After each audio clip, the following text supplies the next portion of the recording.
Well, that's loud. So as everyone uses the microphones, just kind of pay attention. They're pretty loud. Good evening. My name's Erin Scar, Ptolemy County Commissioner, Board Chair. For anyone who doesn't know me, welcome. We're happy to have you with us tonight, both here in the room and online for our second candidate forum. This one is a little bit different. It's actually more of a candidates interview panel, which will be interesting with our 6 candidates. We will be doing it more interview style. So we have questions that the commissioners will be asking. We will do Bob Osborne, then Commissioner Bell, and then Commissioner Yamamoto. We will take the liberty of asking follow-up questions if something that you've said leaves us with a further question. So that in that way, it'll be a bit more like an interview. Okay. Logistics, I think that's probably about it. Commissioners, anything you want to say before we get started? Okay, in the interest of everybody's time, then we're going to jump right in, and I will start with the first question this evening. We're not going to ask you to do the same opening statement that you did last time. We are going to assume that our listeners and those in the room were in attendance or have caught up on that, and we're going to jump in instead with please provide an opening statement focused on what sets you apart from the other 5 candidates and what makes you the best candidate. We're going to start at the far end with Paul Levesque.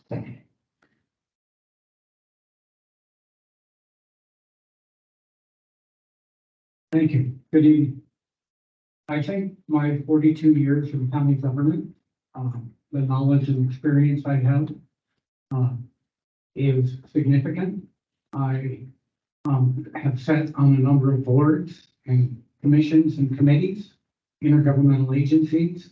I've been president of a number of those and conducted many meetings over the years. Actually, one of the things I did when County College began, which is a project of the Association of Oregon Counties in conjunction with Oregon State University. It's a training for new commissioners. And I was adjunct faculty for the first couple of years of that program and taught courses in the history of county government and public lands. I didn't give you time, but if you can, take just a couple of minutes. We're not going to set a timer tonight, but if it does get into a long answer to a question, we may ask you to wrap up. Thank you.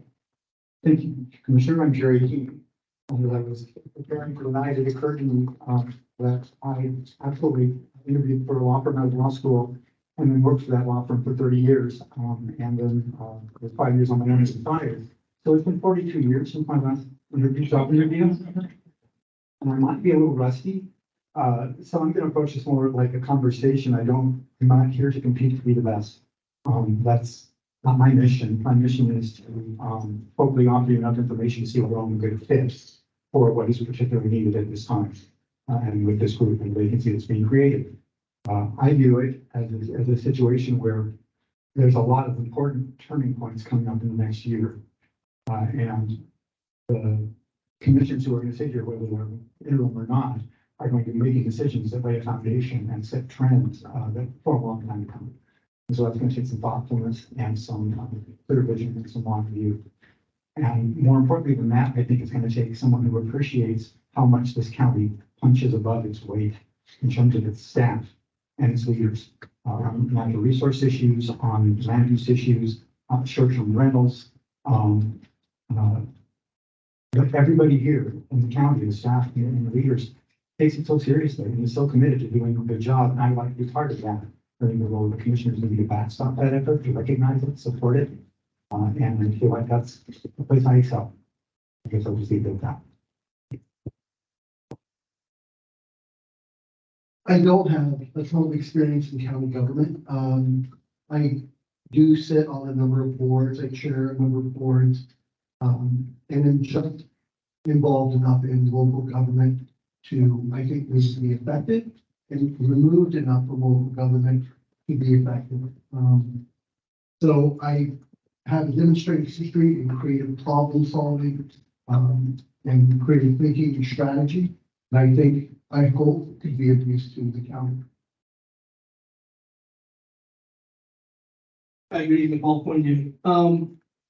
Well, it's a great group, but specifically what sets me apart is I'm the only one sitting here that is committed to running. And for county commissioner in May, I feel like that shows a commitment to this county. It's not easy to run a campaign. It's not easy to do a campaign committee and dealing with North Star and all that stress that comes with doing that. I feel like I'm doing this for the right reasons. I've been enjoying my retirement. But I'm gonna stay here for a very long time. So I feel like what sets me apart from this group, which is a good group, is that I'm the only one that has stated publicly that I'm committed to running for county commissioner in 2020. Thank you. Good evening. I'm Mal Williams, and I think what makes me a good candidate for this is I've already, for 5 years now, been acting as a leader in a community that addresses the same issues that Tillamook County is. And I've been successful at it. I didn't even want to, didn't intend to run. The community came to me and said, if you run, we'll run your campaign. They got me elected. And I guess they felt I was doing a good job, and they reelected me. I also, the things that have been talked about here a lot is the issues. And the issues are important, the one that is important, but I think where my experience, the understanding that I gained from my experience makes me a good candidate is I realize it's one thing to know the issues, it's another to be able to make a judgment call, publicly declare that judgment call, and stand by it, even when there's criticism that's made. And then get up the next morning and do your best if you are criticized for that decision.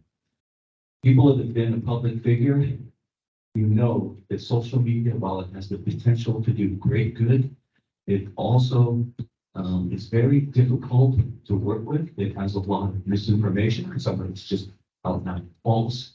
And when you're trying to accomplish something and you're fighting that, I know the challenges of working against or with social media when you're trying to accomplish something. Also, I understand what it's like to work with a public, fortunate to be enough to work with a public that means very passionate on an issue, but they may not really understand what it is you do or the limits of your authority. Might be challenging too. So I have a lot of experience working with the public, tackling very difficult issues. Thank you. Thank you, and thank you for the opportunity again to appear before you. My name is Doug Olson. I live in Pacific City with my wife Patty, who's over here. We've been in Tillamook County a little over 30 years. I'm a native Oregonian. I grew up in Hood River, which is similar in size to Tillamook and in a lot of other ways as well. As to what would set me apart or distinguish me from these other 5 gentlemen, I've been elected to public office 7 times, and I've taken a beating or 2 along the way, and I understand how public service works. I'm the current chair of the Tillamook County Budget Committee and have been for quite some time. I'm going to say 15 years or longer. I know the county budget not quite as well as these folks or the county treasurer, but I certainly know it well. I'm also on the Tillamook PUD board, finishing my 4th term, and as mentioned, I do not plan to seek public office at the conclusion of 2024. I also represent Tillamook PUD on Tillamook Lightwave, along with Commissioner Yamamoto, who represents the county. So that would, if I were to pick up that, if I were in this position, I'd have a running start there as well. So I'm also familiar with a lot of other things over the years on how government works. I worked for Washington County for about 9 years before I came down here, and my wife and I started our little business. I was a facilities manager and also contracting officer, much like what Mr. Levesque did here at Tillamook County. I ran the Parks Department in Washington County and oversaw a lot of construction projects. So I've had a lot to do with county government. I understand how it works. I understand the budget. I also served over the last few years on a committee to consider options for a room tax, which went before the voters in 2013 and was activated in 2014 and now generates about $8 million a year for Tillamook County. I also was on another committee that looked at road bonds It went before the voters and was approved as well and funded our roads for $15 million and two segments of $7.5 million. So I have a lot of experience with generating interest in elections and at least explaining them to people and so on. So I guess that's what would set me apart is because I have considerable experience in the public sector and would be, I think, hit the ground running absolutely and be effective on day one. Thank you. Gentlemen. The position. The position of Tillamook County Board of Commissioner is nonpartisan. However, 2/3 of our citizens are partisan. If you are affiliated with a political party, would you mind telling us what you want? Start with, Oh, sure. I'll start with. Sure. We were gonna rotate it. But okay, so we'll start. okay. Since the days of Tom McCall, have been a Republican in Oregon. Not your typical Republican, I was a Republican that's been, very identified with civil rights, in Oregon. Mostly economic issues is where I made my name in this Republican Party back in the Dorchester Conference, which for a decade was a commodity Republican league, in Oregon. I would founded it. I've maintained those roots, all along. So, it's, I'm a stubborn, I'm a stubborn Republican.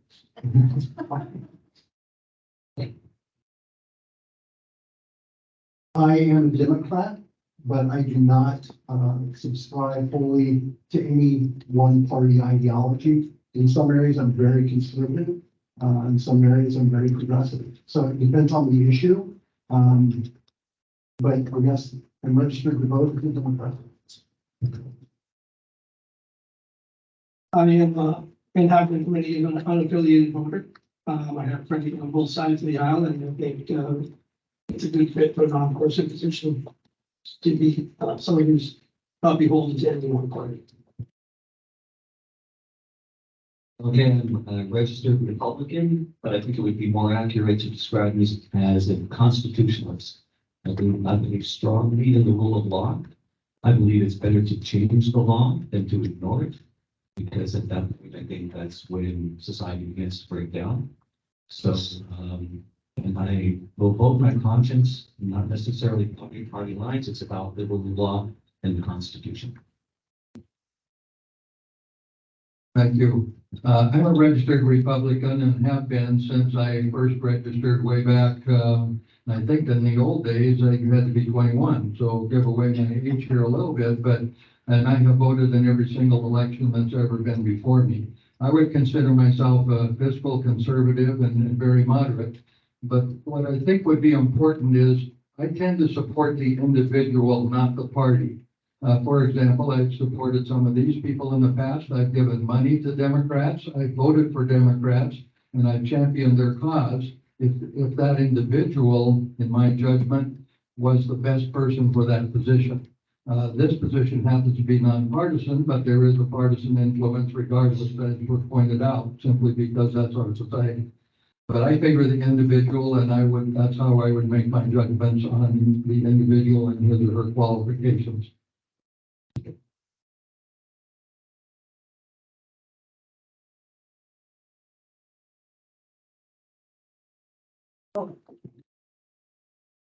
I'm a registered Republican, but I would consider myself a conservative with a big heart. And perhaps that will come out in the question. Thank you.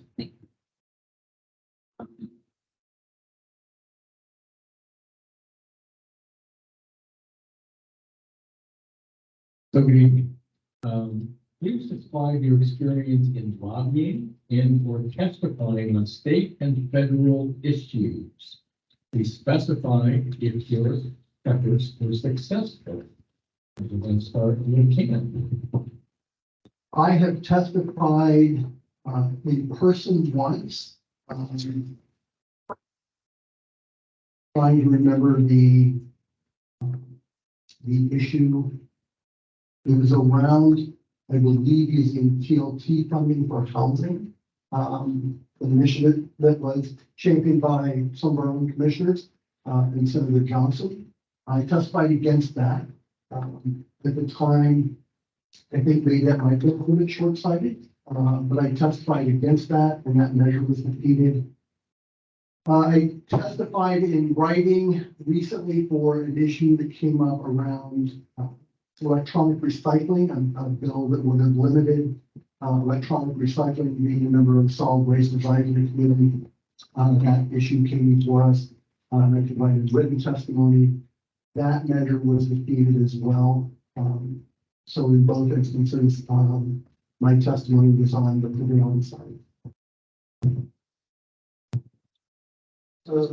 My testifying was probably limited to grand jury, major crime cases, applying for search warrants. I can say that in my 20-year career, I've never had a search warrant controverted. I've never been deemed dishonest in open court.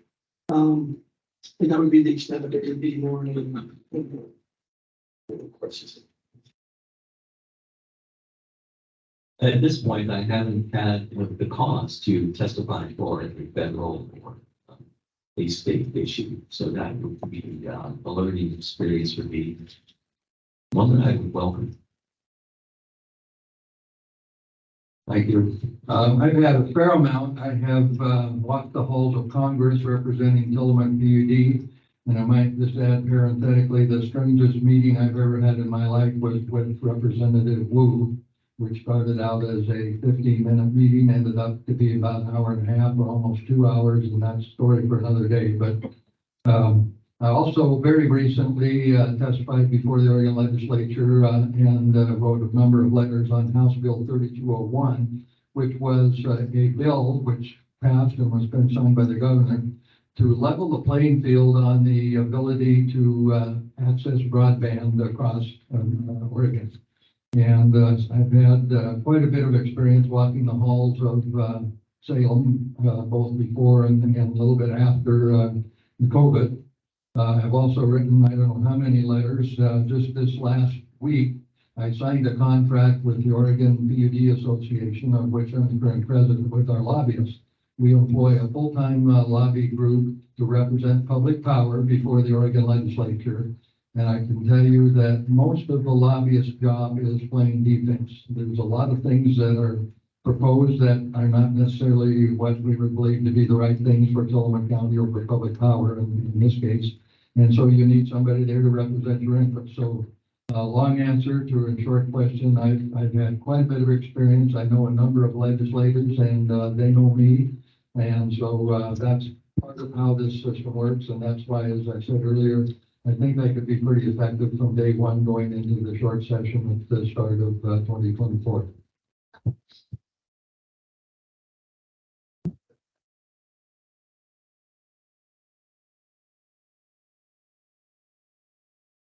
Thank you. I began testifying before legislative committees back in 1978, 79. The Crabtree Valley Exchange was the first opportunity, if you will. I've met with a number of legislators individually being pulled through the legislative halls by Senator Betsy. And most recently in October 2019, I spent 3 days on the witness stand as an expert witness in the Lane County case. One of the hardest things I've ever done. But we got a jury verdict for $1,100 million. Back in 1987, Oregon was undergoing a crisis in its workers' compensation system. State was going small businesses out of Kansas policies, and a special session of the legislature was going to be called. I had specialized in that area in my law practice, so I got a call from the Speaker of the House saying, "We need someone to write a bill." And so on my dining room table, I wrote what has since been the most comprehensive reform of workers' compensation in the state, and it has been copied in many other states so far in the whole state. Something north of $40 billion. It started out being estimated at $250 million and just kept getting better. That's a complex bill. It's the most complex bill and longest bill in the legislature. It's longer than the tax code. And And I had to sit for hours and hours before the House committees, House Labor Committee and Senate Labor Committee, explaining bit by bit, provision by provision, in order to persuade them that it was going to be a good thing for Oregon. Ultimately, it was, that was passed in 1987, another revision in 1990, another revision in 2005. I was the chief witness in all of those cases. If you go to the Oregon Supreme Court decision where they cite witnesses for the intent of the statute, you'll find I've been cited there on your third time. So it's a report decision, for the fifth decision. So it's a bailiwick I'm comfortable with. I have sat individual legislators, I have sat in leadership meetings of the entire caucus on complicated issues to be persuasive and clear. And I feel like I can pull all of that together to do what I can to do.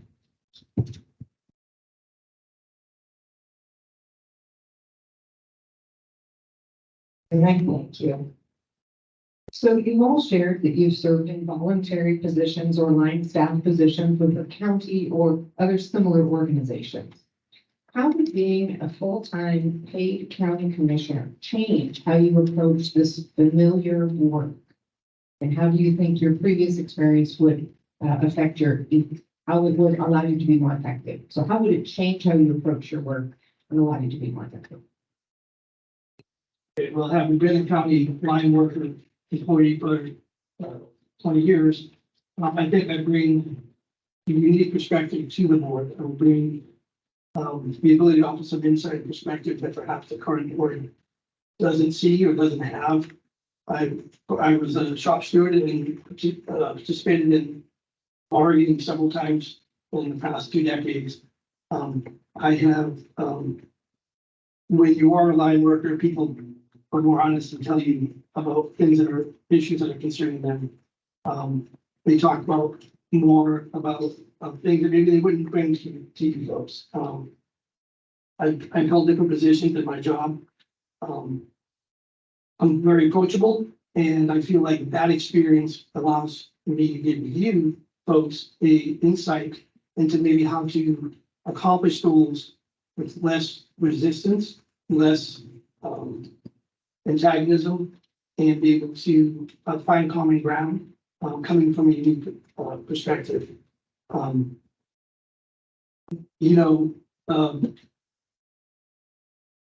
think we have a great board. I think that we've put great things. I think the fact that 16 people put into this position shows that there's a lot of questions about what could be changed to make things better.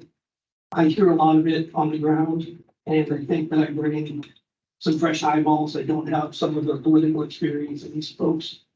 I'm not a politician.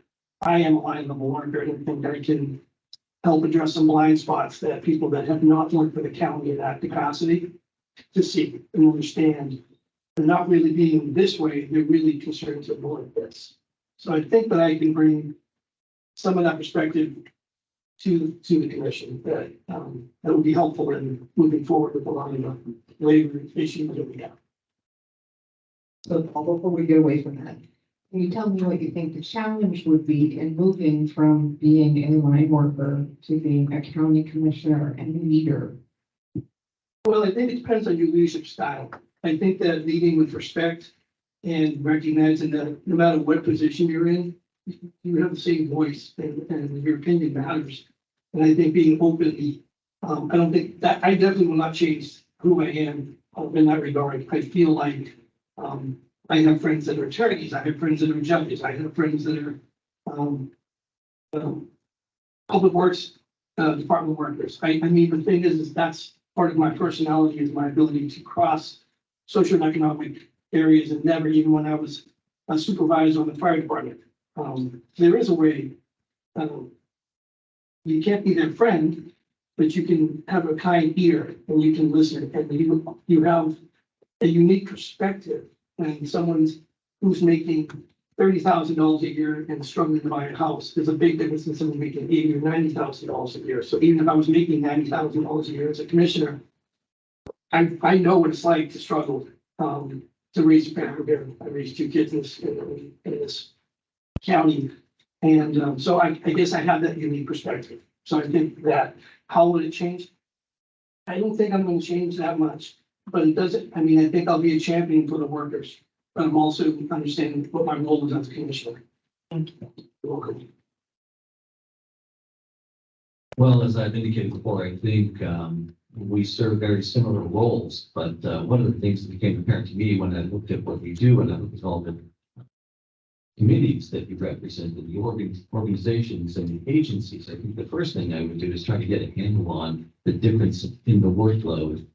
And I think this is more of a semantic, and I think it's something that we all face.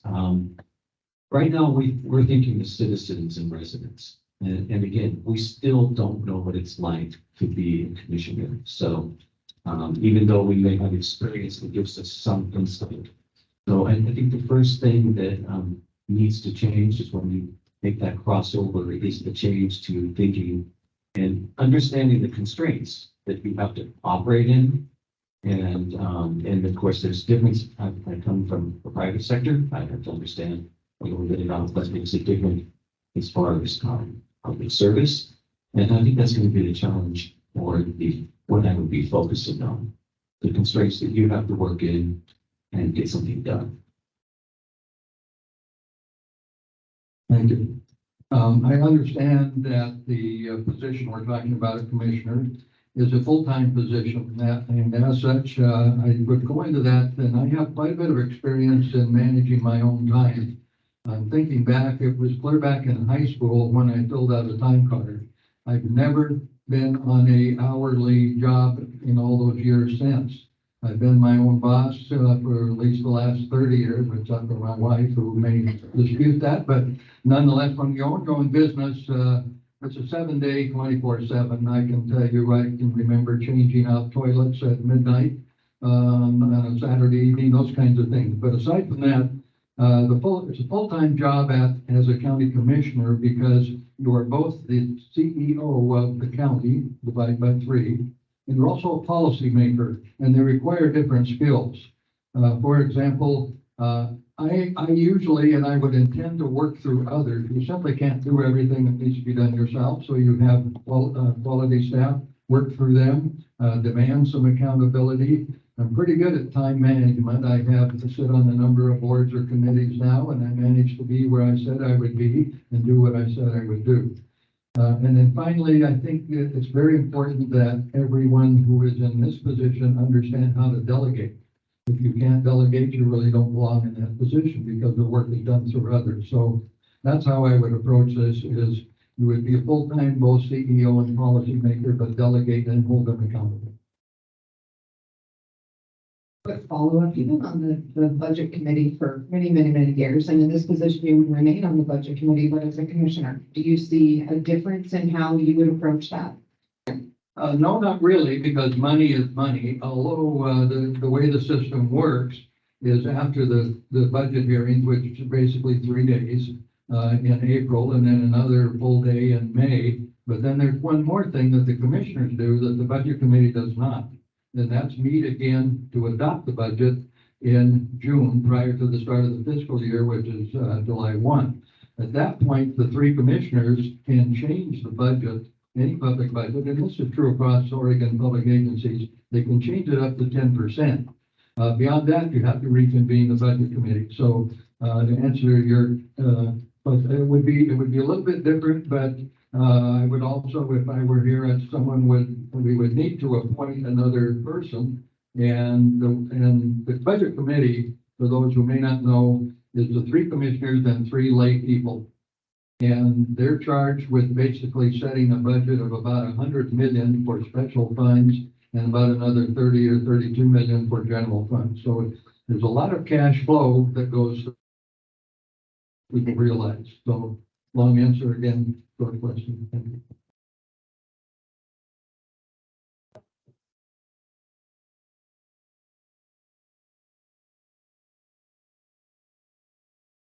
I think the answer to that question is an important one. Even though I've spent many years administering a number of projects, programs, and departments, it's sort of like a Lone Ranger. You know, you make decisions and carry them out. But with a board of commissioners, there's 3 people, and deliberation is the key to getting a good decision. taking the time to listen to points of view of the other commissioners and reacting collaboratively and seeking the best answer that one can achieve through that collaborative process. That would be the challenge or opportunity. Well, I represented people on issues for decades. I think representing folks, understanding the issues, advocating, anticipating arguments on the other side. Those are all skills that I've used throughout my career, and to the extent that those would apply here, I think I was just kind of getting paid for them now instead of doing them on a voluntary basis. I am, addicted to problem solving. I am aware that I'm kind of known for putting my teeth into an issue and working it to death. So I would have to calm down. I would, and I hope I have an insight to realize that, that it's collaborative. Another thing I don't think that I've discovered will change, not change, is one of the things I discovered working on two of the issues, land use, short-term rentals, is I discovered that I have not stopped enjoying learning. And since the last meeting of this group, I went in and I read everything I could about the Habitat Conservation Plan. I read about the homeless shelter program here, in case someone asked about it. I looked into our Tillamook and its history and where it came from, where and the plan where it's going. And I actually listened to all of the May and June budget hearings this year, which exemplifies that I can be a nerd. But also that I'm diligent and thorough, and that when I engage all the way. And I discovered that I like learning about this stuff and then looking at the issue and trying to solve it, or what problems there are. And so I hope that wouldn't change, except that I get to do it full time, and I guess I get paid for it. But that's not really the issue. I would hope that I could corral the skills and experience I have, and also the things that I've come to learn I really like about community service, and structure it into a full-time job and figure out the time management, and get used to the fact that a lot of these issues are going to come out of me rather than my going looking for them. And, I guess those would be the big changes in perspective that I put on. There are certain boards and committees that I sit on that I have to relinquish. I just have to let go of them for fear of conflict. And I think really taking the time to understand the nuances of the issues that commissioners face, and working with really all the subject matter experts in the county on each of the issues. But I'm a lifelong learner as well. I love learning. I love critical thinking and problem solving. And so I don't think I really have much of an issue with anything.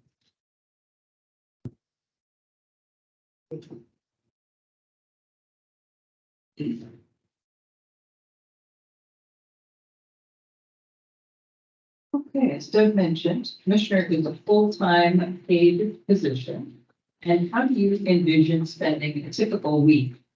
As liaison to one or more county departments, how do you see yourself collaborating with your departments and serving as the department liaison to the full board? Okay, I guess I kind of touched on that before. So the first thing, again, getting back to the amount of committees that you are liaisons to, is I would reach out and try to identify those that are going to, those that have the most pressing issues, those that are going to take the most time, and that are going to need to be prioritized and do just that. Because currently right now, I'm ex officio for 12 standing committees, and there's no way I could give them all equal time. So you have to determine and what that time allocation is going to be, and then dive into it. Q.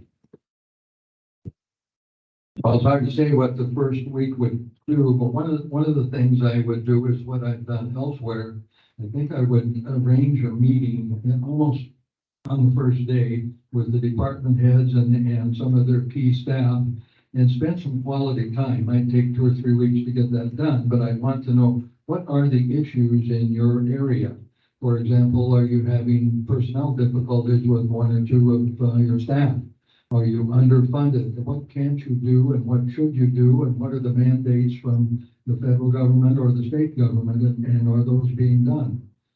So that would be one of the first things I do. I would also make it known to staff and the public that I intend to be accessible. One of the worst things a public official can do is not answer a phone call or an email in a timely fashion. That just drives people crazy. And I'm one of them. When I try to get hold of somebody in Salem or elsewhere, and they don't return a call, or they don't send an email, or they don't even have a staff person do it, that drives me nuts. And I would not do that here if I were in this position. So, thank you.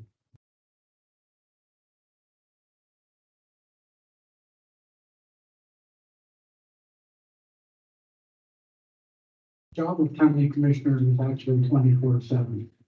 And, I think I would spend my time in the office, during the day, but return phone calls in the evening. You know, many people who contact county government work 8 to 5 jobs. And the best time to talk to them is early in the evening before they settle in and, answer their questions or help them deal with an issue. I've worked with department heads throughout my career, and they are an indispensable piece of solving issues. I think I've developed a good relationship with current and former department heads, and I would continue to do that if I were chosen. That was actually the first question I asked each of you when I had a chance to talk with you individually about this, is how do you spend your day? What do you do? How do you spend your time? And I was interested to learn that a lot of it is really up to me about how I feel I can be most effective, and how I feel like I'm responsibly doing the job. And trying to structure it in my mind, I thought, yes, we've got to meet with the department heads. I've already said, I consider the department heads that I've dealt with, to totally punch above their weight. I would take them and compare them to other agency heads I've met in other areas, anytime. This small county has a wealth of talent and a wealth of people committed to it. And I'm not going to come in and like bulldoze over any of that. I want to talk with them and let you know how, as a commissioner, they would like me to hear that. And so I can compare that to my own thoughts and put together something that works. I also be taking advice from the other commissioners. How do you do this? We encounter situations where I'm not quite sure how to go about this, or how have you done this before? If you need to maintain continuity, taking over a department that somebody else has been dealing with. I think probably making sure they understand that I have empathy for their job, that I have esteem for what they're doing, that I understand that they are being asked in many impossible situations with not as much funding as they'd like, or as much staff, to perform possible things. And I know that because they've done it for me. And I was going to the different folks, to the assessor's office, to roads, get help on putting together the incorporation proposal for Oceanside. I was pestering for information, and they never once made me feel like they thought they were being pestered. They were proud of the information they had. They were excited about our project. So I tried to carry on that attitude working with them as a commissioner. I'm excited about the quality of your work, and I already know you're doing quality work. How can we carry this on together as this county, which it is, gets this access, this turning point for the next 1 or 2 years on how we're approaching budget issues, on changing demographics, about population that's coming our way, like the change in the nature of our economy. We're going to rely on them and their expertise and their experience so much. And I'm going to come in and try to tell them how to do that. I'm going to get their help and how we can do that together. Meeting with department leaders, getting to know them, building those relationships. I'm a huge fan of relationships. If any of you, I developed a relationship tool that's used widely by Travel Oregon, Oregon Restaurant Lodging Association, Oregon Destination Association, called Ken Cards, if you've ever seen those. Because I believe firmly that we're only as good as the relationships we have. And as a leader, it's my job to not only nurture those relationships, but find out what the obstacles are in those departments and do what I can to help get the roadblocks out of the way.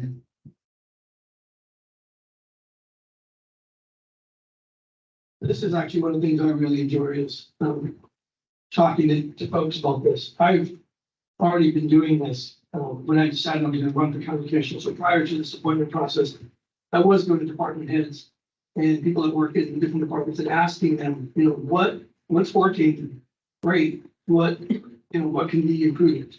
I've been asking them, what do they want in a county commissioner? What kind of things could I bring to help you do your job? These folks we've got some great folks really kicking butt with a lot of the problems with housing and the homeless situation and other things. And a lot of these departments may be hesitant to ask. I love asking them, what can I do to help you do your job better? Because I'm not doing your job. As far as to echo what Paul said, young Paul, I've been on call for 25 years. I've been a volunteer fire department in EMT, so I don't even know what a 40-hour work week looks like.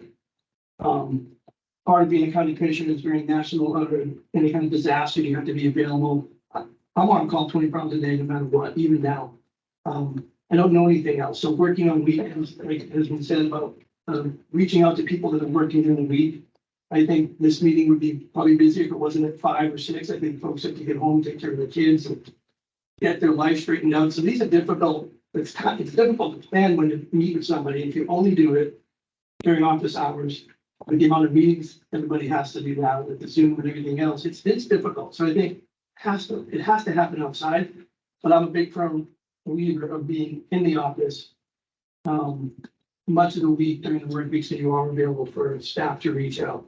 But I look forward to that. I'm really looking forward to hearing what I can do to make your job easier and more effective.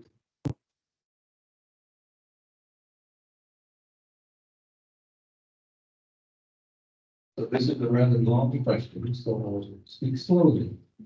So in the face of a predicted revenue shortfall through the Oregon Department of Forestry's new habitat conservation plan, commissioners will need to develop new revenue streams or cut spending.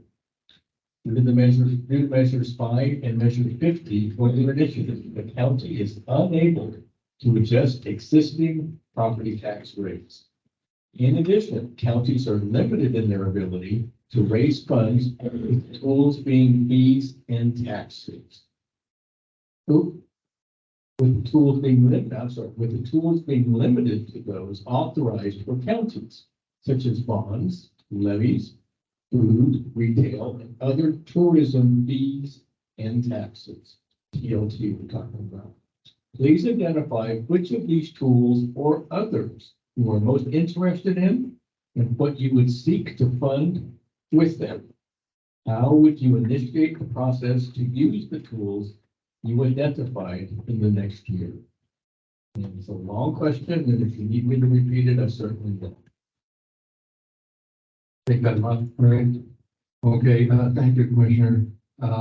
Yes, indeed, Tillamook County is facing several serious shortfalls, not the least of which is the proposed habitat conservation plan that the Commissioner spoke to.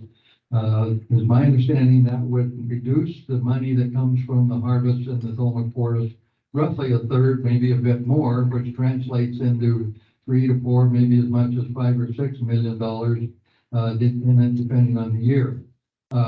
If that happens, then that's a major hit to the general fund, which, as I mentioned earlier, is about 30 million. But of that 30 million, about 10 of it is the beginning and ending cash. In other words, your working capital.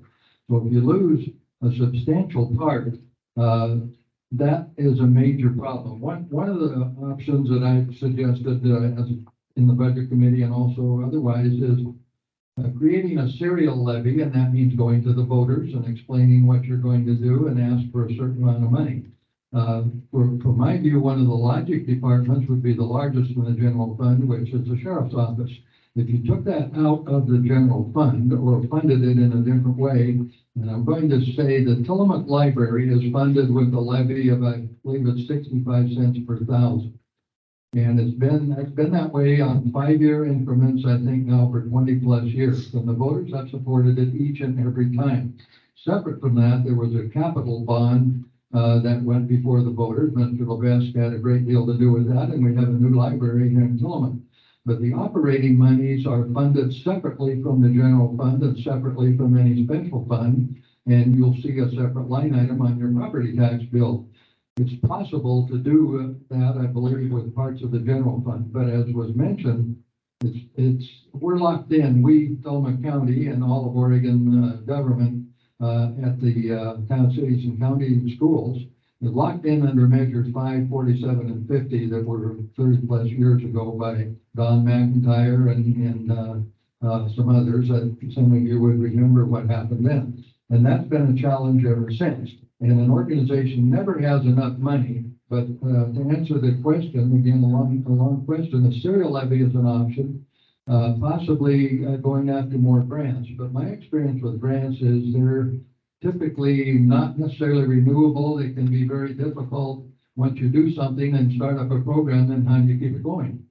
So in my mind, the Tillamook County needs to find another reliable, renewable source of funding long-term for its general fund. And exactly what that is, I'm not sure. It probably requires some changes in heavy-duty lobbying in Salem, simply because the direction for how you fund counties and cities comes from the Salem.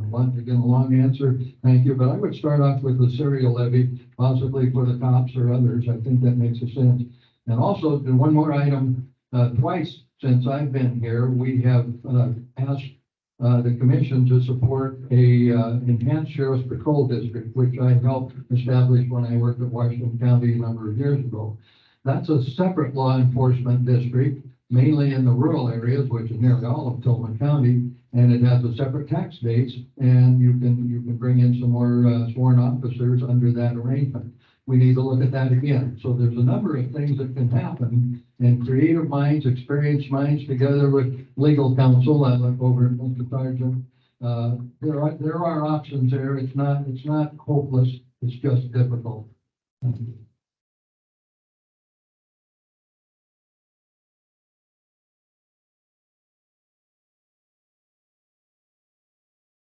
Since the question began with the issue of the HCP, let me start by suggesting we take the lemons and make lemonade. 62% of the state forest land base will be inoperable under the HCP. In other words, there won't be any timber harvest on that land base.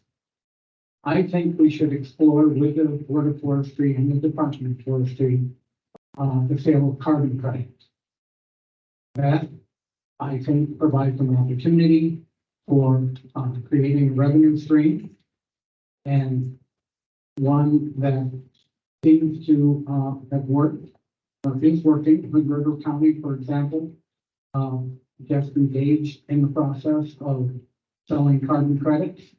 And in fact, the Department of Forestry has a project right now, pilot project, selling carbon credits. I agree with Doug and serial levy are something that need to be explored. In addition to that, I look at the past, and at one time there was a county mental health department. There was a county department for the National Estuary Project. They became private nonprofits and eased the burden of the county budget.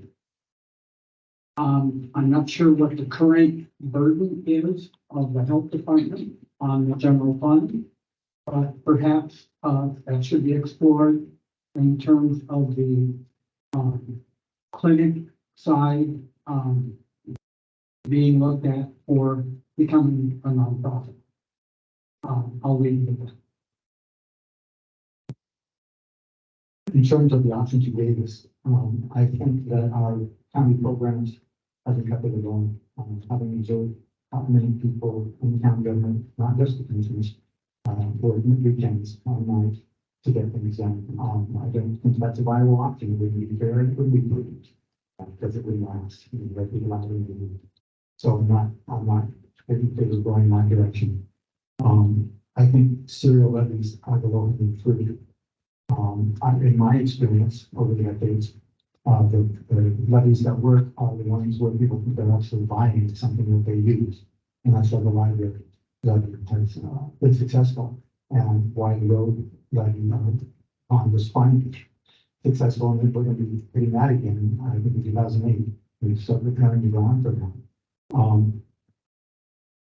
Third, I think we've been pretty creative, and we need to continue to be creative, looking for funding projects from the state. We did that with our homeless shelter. The state right now is fairly flush. The biggest kicker in history is coming our way. So that is a revenue stream I think can be explored, relationships can be created, and because can be made.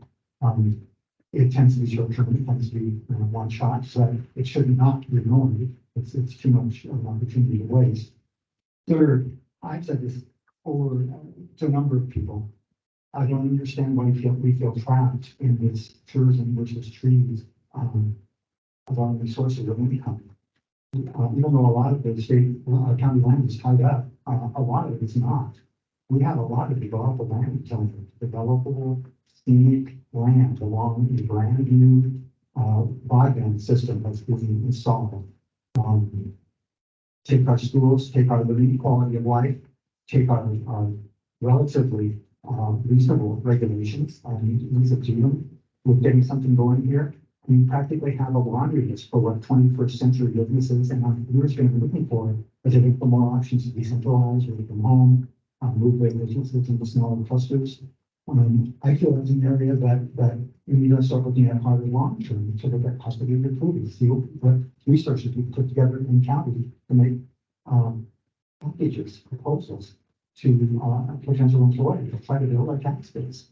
That we don't have to be stuck with the small tax base, and it doesn't just have to be vacation homes that grow or hotels. We can do something more sustainable and broader. At least we should explore it.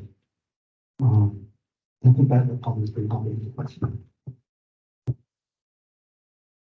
I agree, serial levy, probably a combination of a lot of the different options that we have out there. I believe the appetite for changing the methodology for which we manage TLT is changing. The state of Oregon is projected through 2030 to add, I believe, 317,000 jobs. 72,000 of those, almost 20%, are in hospitality. If we can't take care of those hospitality workers, we can't provide housing, if we can't provide infrastructure for them, that money's not coming to the folks. And I think the legislature and the powers that be that control how TLT is being spent is potentially changing. So I said last week at the meeting, strategic planning. We need to have a strategic plan, not only for funding, but for a number of how do we vision the future of Sonoma County.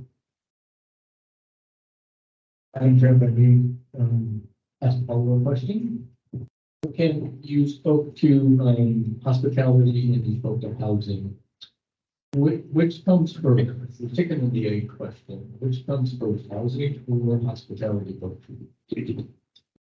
You're right, it is chicken and egg. But I think it has to be housing.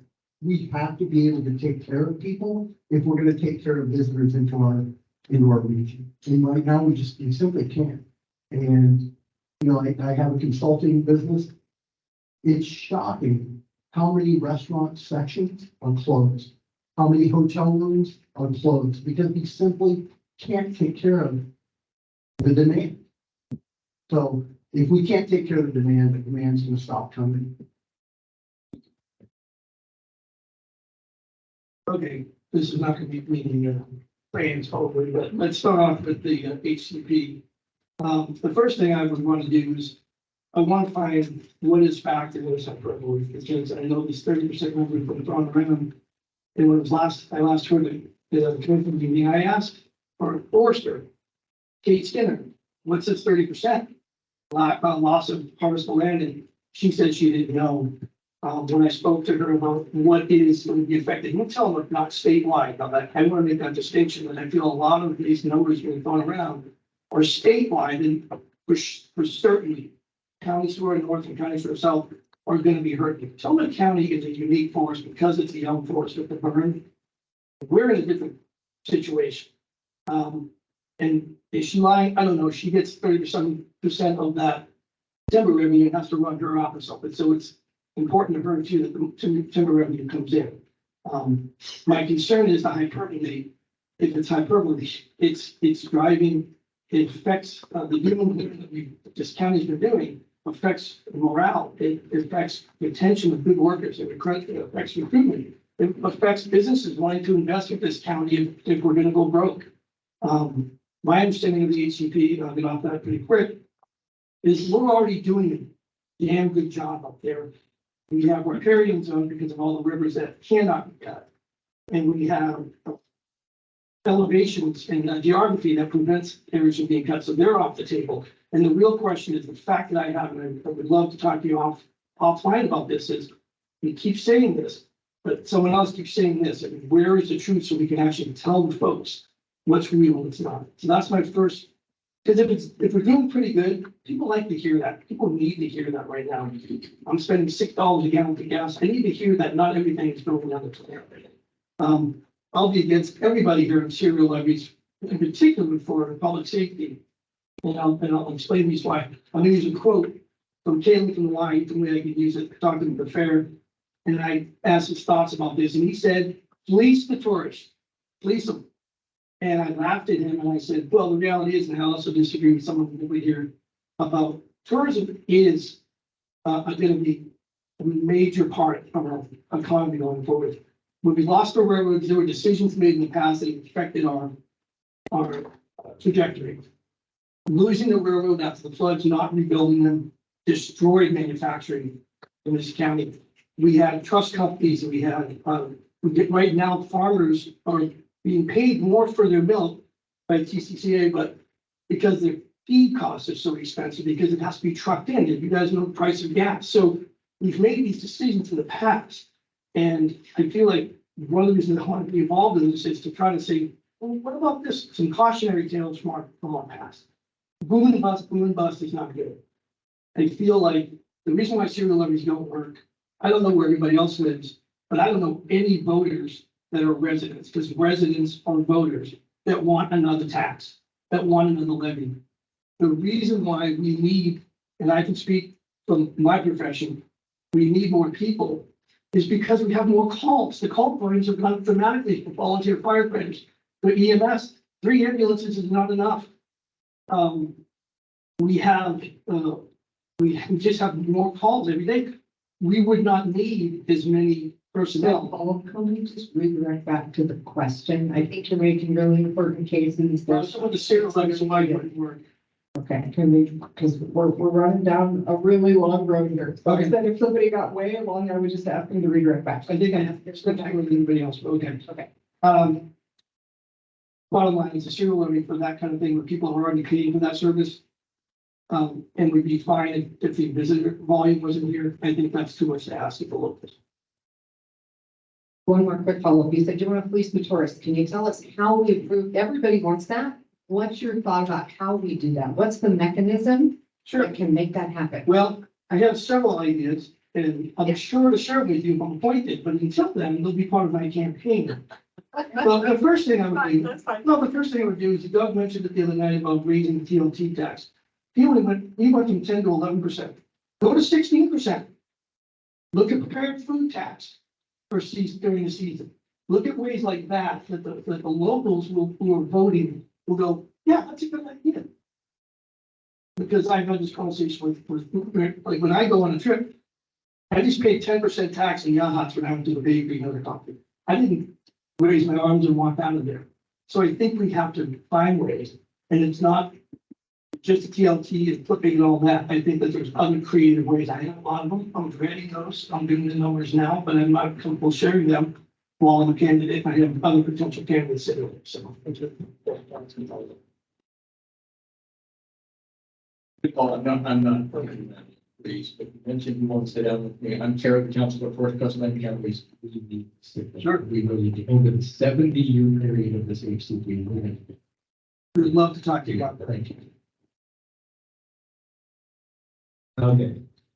So, on the issue of taxation, on the citizens itself with a median age of, depending on who you look at, 48, 26 years of age to 55. I'm very cautious about attacking, an older population as far as taxation. Speaking from someone that comes from a family business, I'm also cautious about taxing businesses. There's a lot of expense that is involved in maintaining the business, taxes, labor force, and of course, it's difficult to even be able to hire labor. But again, I would say I'm very cautious, and it would be kind of it has to be done only attitude. As far as state money is concerned, I'm on the Friends of Pacific City State Owned Airport board, and I do know that there's a lot of money out there in the state, and that might be a possible thing. We've had success, it might be possible to tap funds at the state level. But something I touched on earlier in the previous panel, was the shift in the American workforce. And, we have, again, it's being brought up, internet that's being distributed and brought to various places around the county. And this 40% of the American workforce that's not going back to a traditional office environment, that's what I think we should be looking to try to tap for new sources of revenue and income. Can you say more about?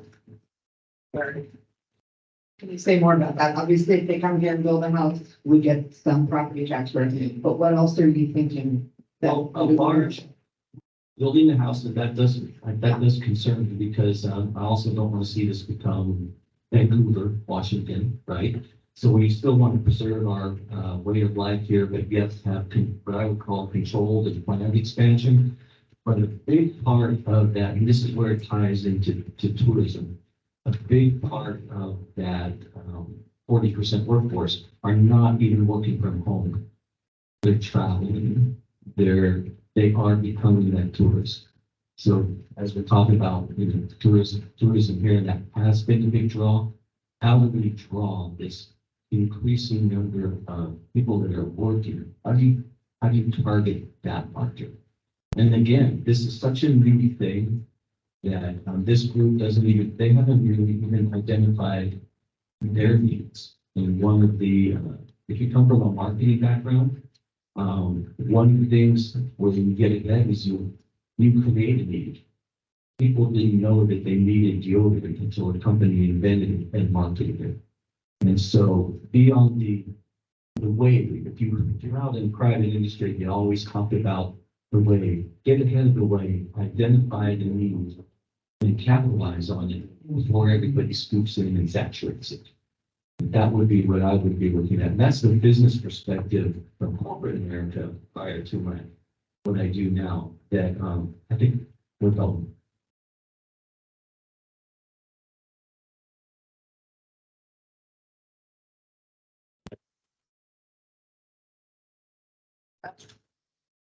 Commissioners. Our commissioners may be called upon for the difficult task of decreasing spending in upcoming budget cycles. How do you balance providing mandated services with meeting other needs and desires of the community? Would you support reducing services and or positions? And how would you evaluate where to make those reductions? We're assuming all of your amazing revenue ideas, for whatever reason, are not available in time. So we're going to ask you to engage in this conversation with us, although you've just solved all our problems. I'll start last time, so I think we're down to the other one, right?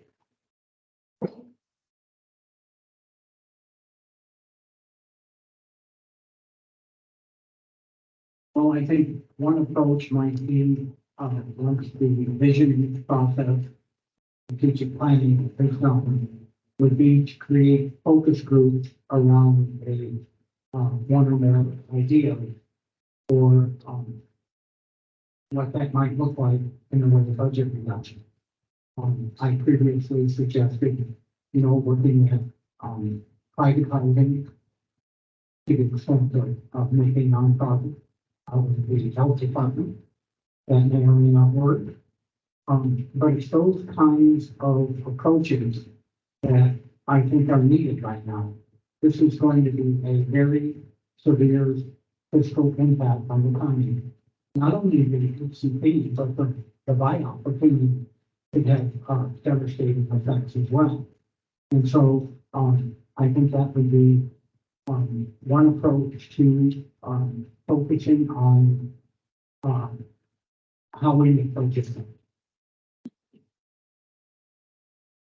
The answer would be the best we can. If we're in that situation, we're just going to be forced into this decision that we're going to have to evaluate them one by one, and go through it. I guess that process for me would be guided by some principles. One principle would be shared sacrifice. I think that internally it's important that county departments feel like they're not being the ones asked to sacrifice compared to others.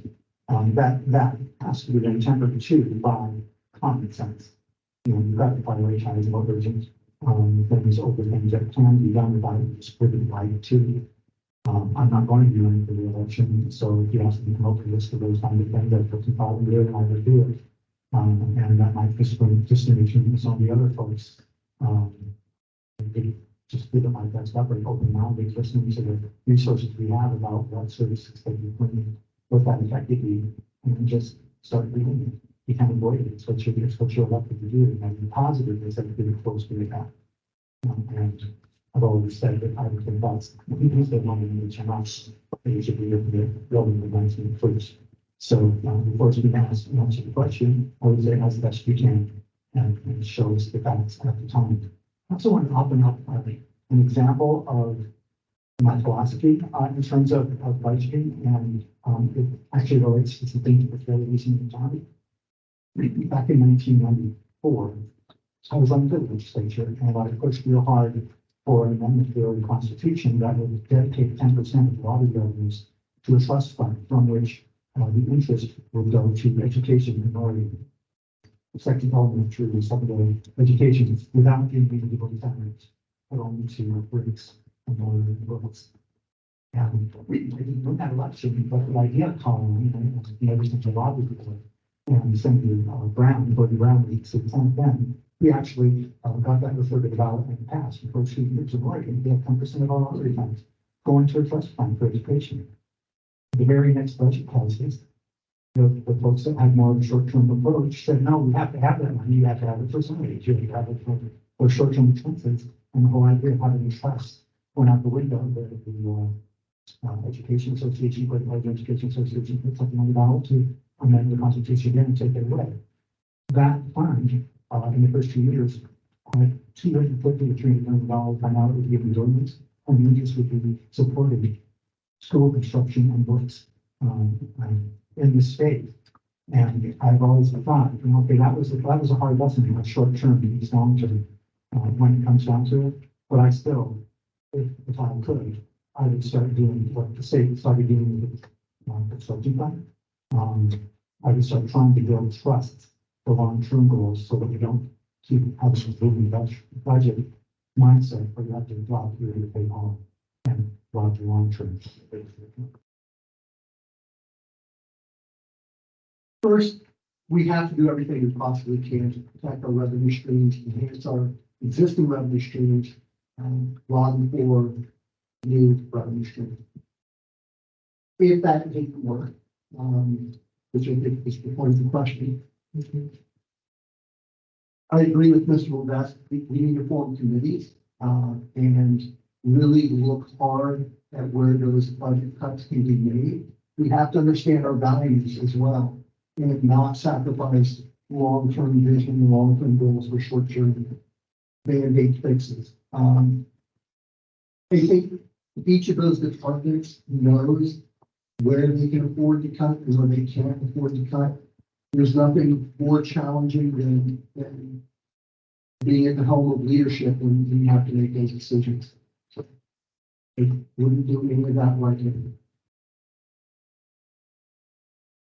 I'll use an analogy from the medical field. If you thought about during the Edwards Bay, your body, you would begin to shut down your extremities, the blood healing your extremities to make sure that your cords are, keep you alive. And that's what this county would have to do. And I think the commissioners would need to identify the core. What is in the case of this financial catastrophe that we're talking about the county in this scenario, what is necessary and what is not necessary? And we should be having those discussions now with those department heads, so they're not surprised by this. Luckily, roads are a necessity, but luckily there's special funding for that. And also the TOT funds part of that. So luckily, that would, to me, that would be something that would be part of the core to keep the roads open.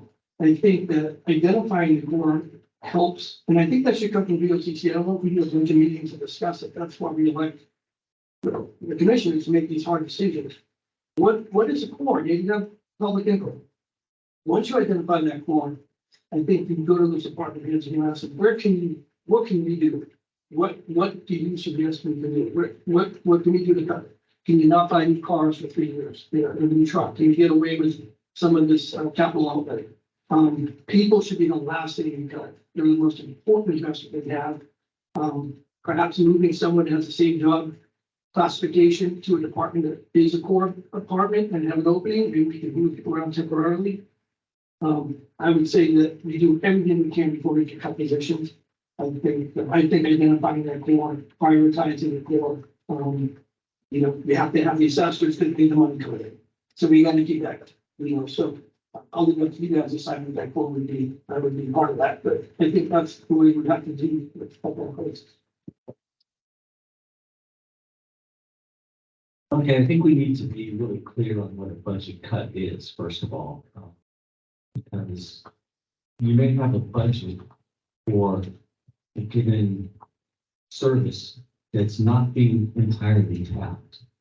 So if you are diverting those funds away from that untapped sources, then is it really a budget cut? And I think that we need to take a look at everything that's happening, the monies that are being spent, and those that aren't, and take a look at moving those funds. And I think it's very important. And I hear trust being brought forward, and I think it's really important in this process that people understand that there's a path that's provided back if those funds are needed. So one of the things that's always bothered me is the kind of government axiom, use it or lose it. And so what incentive is there to save money or cut expenses? But I think if there is, I mean, some of those monies that are reallocated that aren't being spent to begin with, a clear path back to that if they're needed, then maybe we can start to make what we would call budget cuts. And thank you. First of all, a number of people have said at high levels in America that a budget, federal, state, county, cities, whatever, a budget is a moral statement. It's what your elected officials prioritize. In other words, I've never seen a budget in all the years I've been doing this stuff that had everything everybody wanted and said we don't need anymore. That's just not human nature. There's always one more project, one more newer vehicle, whatever. So if you understand that going into it, the first thing I think you look at is the mandated services versus options that we do. For example, our county clerk is mandated by state law to perform elections and also to record property transactions. The clerk is not mandated to issue dog licenses or passports or do other things that they do. So that would be where you'd start, things like that.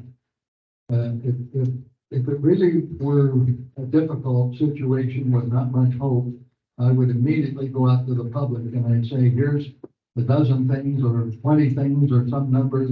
What do you value? And I would do that from Manzanita to Nesco and say, what is it that you people can do without? So give us your input. We need it and we need it now. And hear from them because that's a major part of it. There's also some options to defer things over time. If you buy something and you pay over 3 years, much like we do when you buy an automobile or something else, that's a bit of an option. Also, to consolidate, and look at the mention was made about use it or lose it. And I haven't found that to be entirely true in Sullivan County, although I think that is sort of human nature and every budget gets a number and that's what's approved through the system. And if there's money left over, it doesn't necessarily roll forward. You start over each year. Some organizations, if you don't, you're going to have to start over again. And so therefore, if you want something, you take it down to zero. I think that's bad public policy. And I would not, to the extent I could not allow that under my watch if I were in that position. And then finally, I think in our last round of budgets, there was some issue made about department having their own contingency and being able to do something versus a centralized contingency. And by the way, most of this occurs in the general fund where there's considerable discretion as compared with a special fund like parks or mental health or something like that, or the library. So what happens is the departments build a budget and they say, okay, here's everything we need, and we're going to have an extra $100,000 in case we forgot something or prices aren't where we think they would be. That contingency could be centralized, and there was an effort to do that in the last cycle, and it wasn't entirely successful. But that's one thing I'd look at again, because the money is there. The question is who controls it and where does it have to go to be spent. So there's lots of things that can happen when it really gets tough. But ultimately, you do what you have to do, and then let the people say, we're going to have to do without this, and we're not getting potholes fixed for another couple of years. It's the way it is.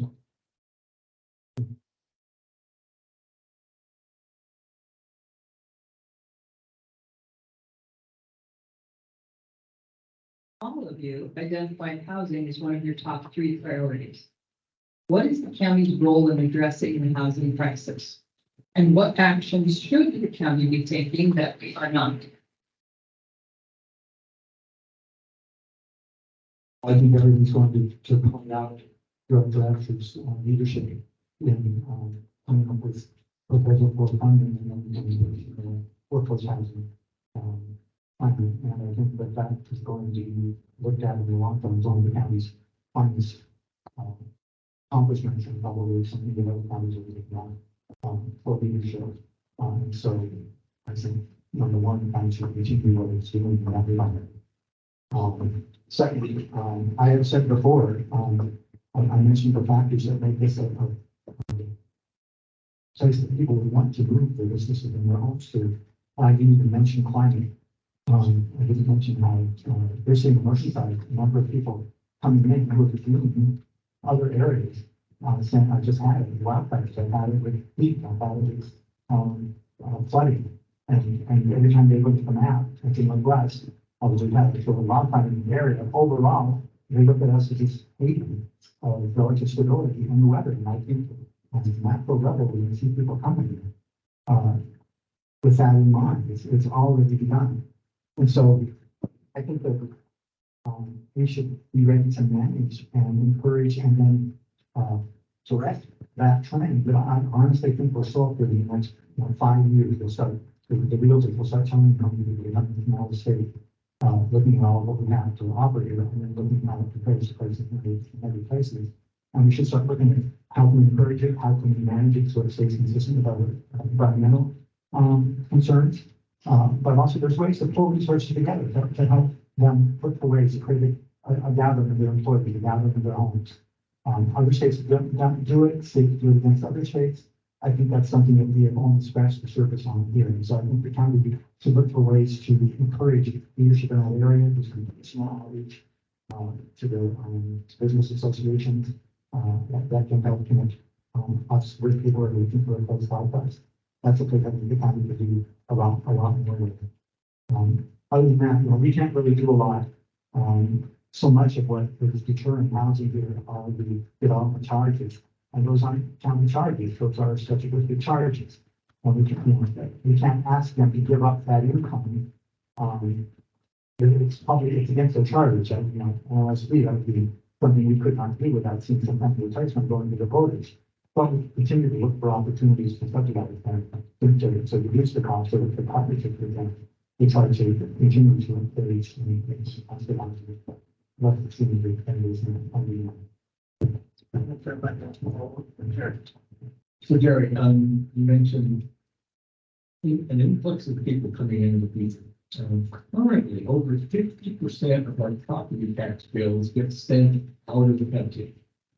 So people own second homes, vacation rentals, the land costs are extremely high.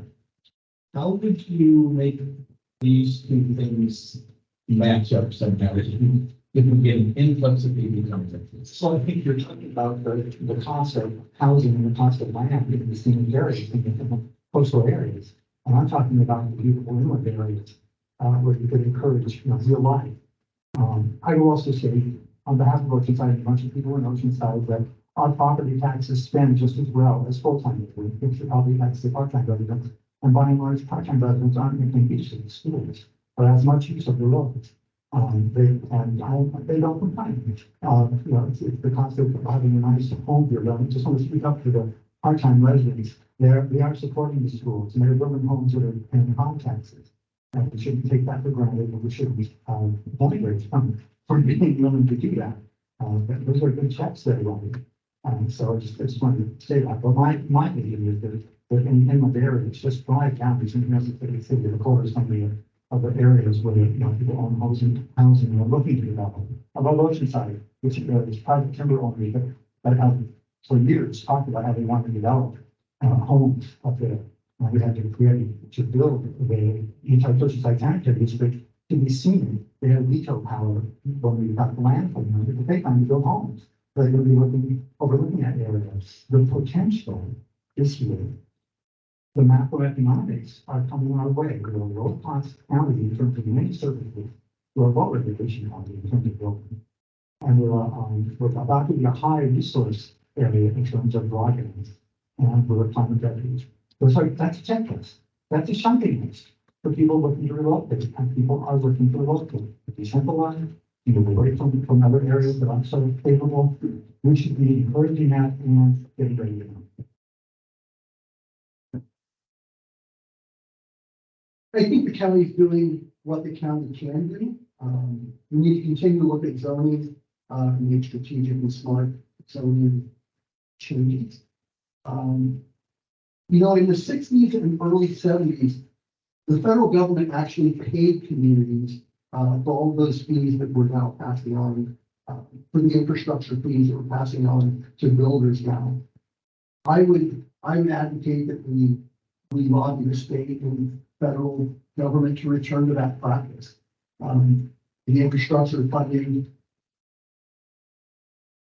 it's a cost of doing business for the state and for the federal government, and shouldn't be passed on to the private sector. And then I would work with builders to find out what else gets in the way and try to remove those roadblocks to have a smaller, more affordable housing. When I was talking to Doug and his wife Pat earlier, my 23-year-old finally moved out of the house. Yay. His rent is almost 60% of his income. It's just not sustainable. We've all been there where we've had to work 2 and 3 jobs to make ends meet when we're young, but we need to be able to have housing that people can afford to come to work there.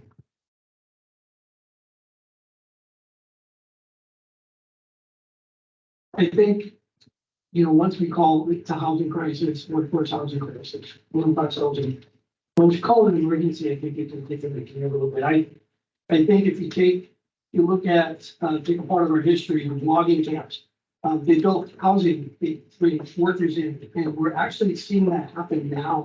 When the hospital is renting many houses for nurses, while we're looking at buying houses. A place like Portside Bistro in Garibaldi reserves RV spots at the port so that they can have servers stay there during the busy season.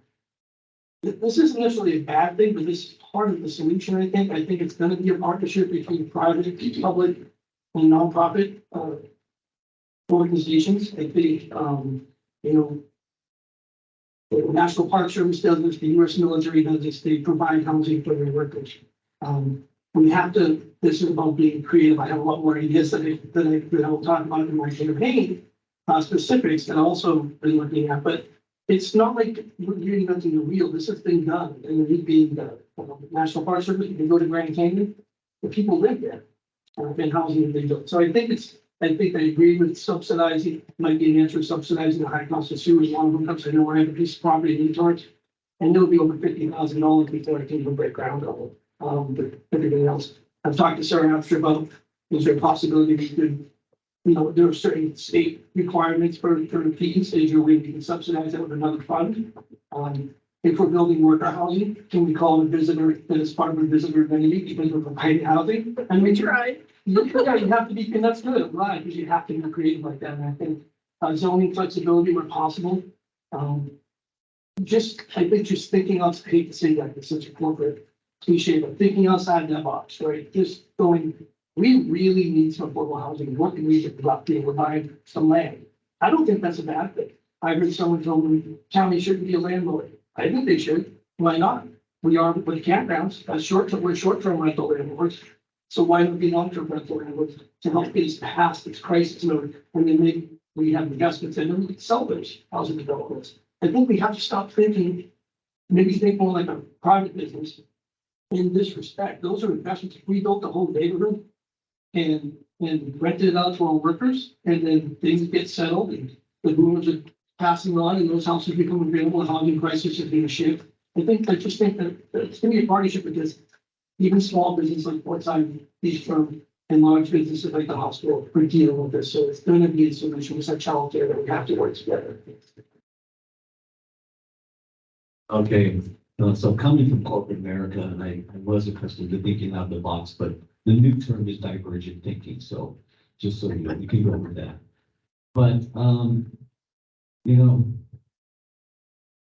I've mentioned that I have a passion for this area, and I don't want to see it change in its makeup too much, but from everything that I've read for the next 20 years, the Oregon coast can expect a big influx of people.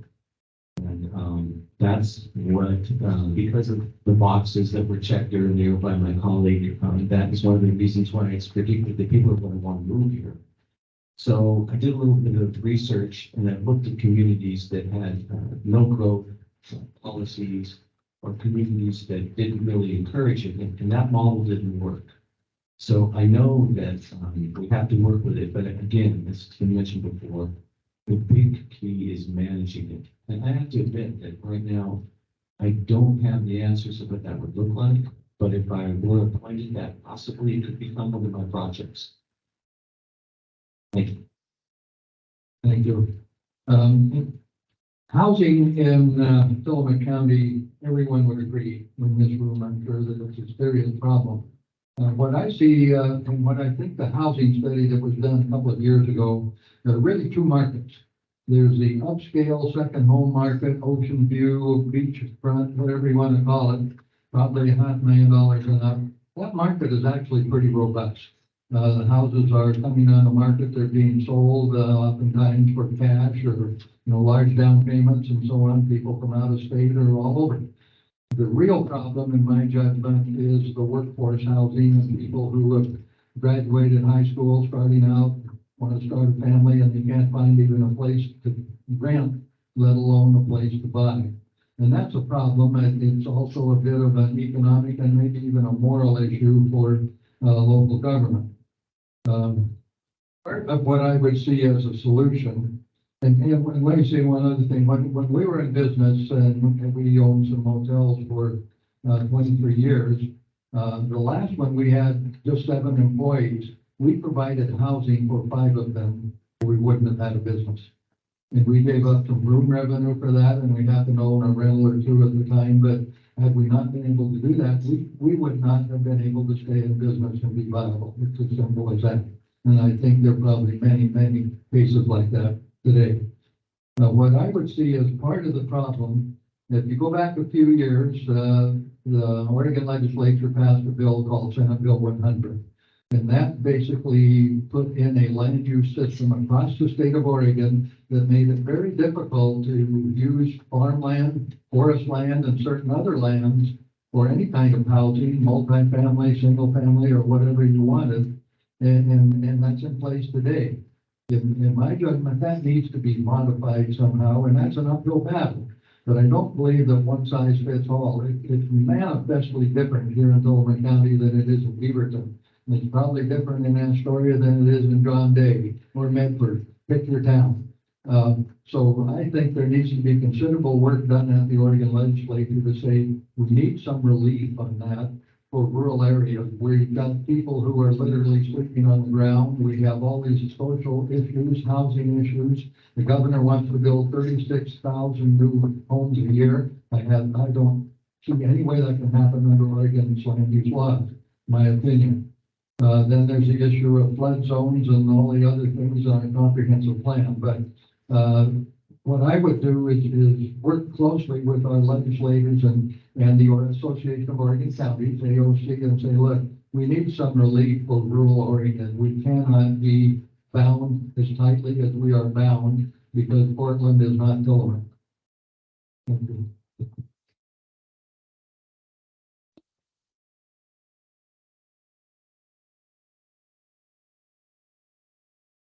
The question of housing is a pretty broad topic.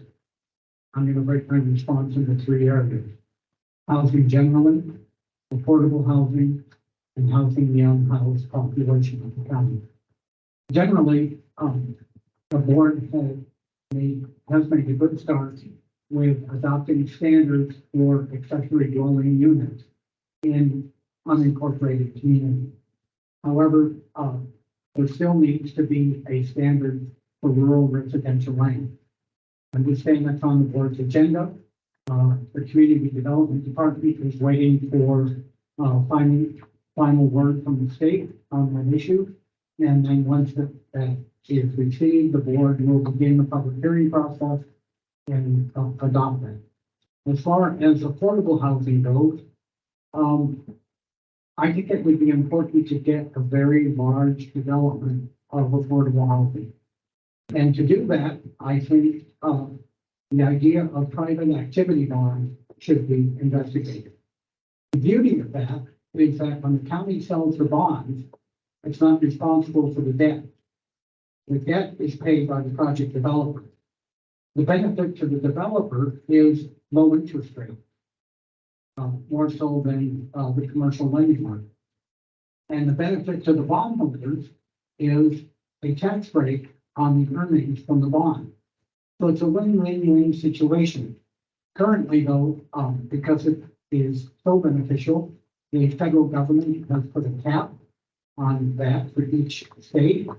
But there is currently an effort by the Association of Oregon Counties and a bill in Congress to increase that cap. So pursuing that, I think is important. Finally, for the unhoused population, there are a number of things. First of all, sustainable transitional housing. The legislature approved a large funding package for the unhoused. Tillamook County received about $770,000 for that.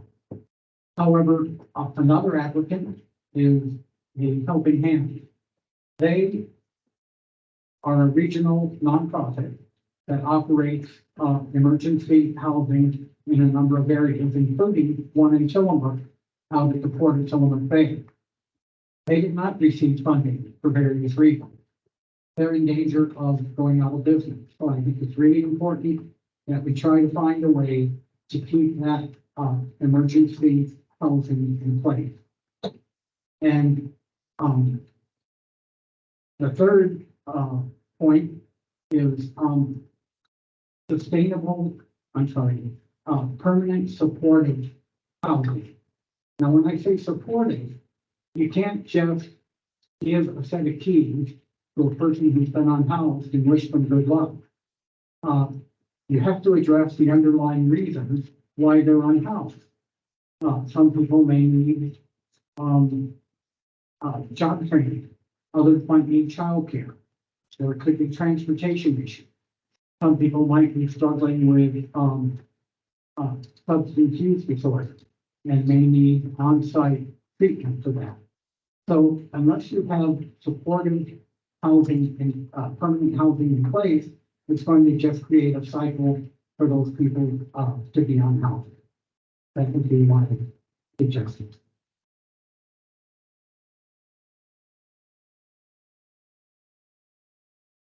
So I think this is going to start with Tim. So for some reason I'm getting the wrong questions. So, measure 110, which legalized small amounts of hard. I lost track. Yeah, I was the last one. Okay. Gary started Gary started number 8. Yeah. Also. Those two can. Those two can. So you're getting a handout here. I'll read everything. So I'm going to start with Measure 110, which legalized small amounts of hard drugs. It's often cited as one of the main causes of the current drug use crisis in the state. There are ballot measures being considered to amend the measure. The ideas being considered include, this is the list that was just handed to you. Prohibition of the use of hard drugs in public, make possession of lethal drugs like fentanyl, meth, and heroin a crime again, replace voluntary with required addiction treatment, prioritize diversion, treatment, and recovery over prosecution and jail, maintain cannabis taxes for expanded prevention, treatment, and recovery, improve oversight and accountability, and finally expand penalties for drug dealing. If you were elected, which of these would be your top 2 ideas to advocate for? And Ken, again, we're going to start with you.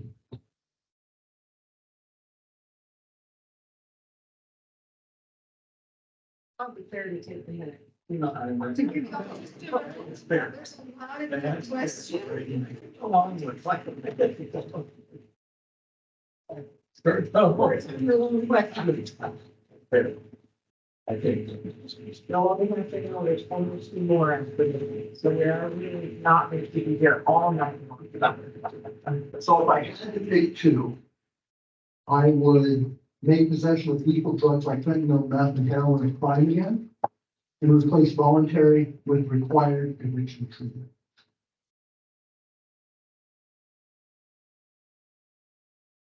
Okay. I would also make the possession of lethal drugs like fentanyl, meth, and heroin crime again. And the next one I would pick would be prioritize diversion, treatment, recovery, and prosecution or jail. That sounds like maybe, maybe contradictory, but, it is true. Studies have shown that, required addiction treatment is more successful than voluntary. But since that one actually states treatment, I think the problem we went to, we did it all or nothing. So everything's legal. I think the purpose of that, when people voted for it, we thought maybe we wouldn't be giving people a scarlet letter and a felony for the rest of their life, which as a person who did this for 10 years, I agree with that.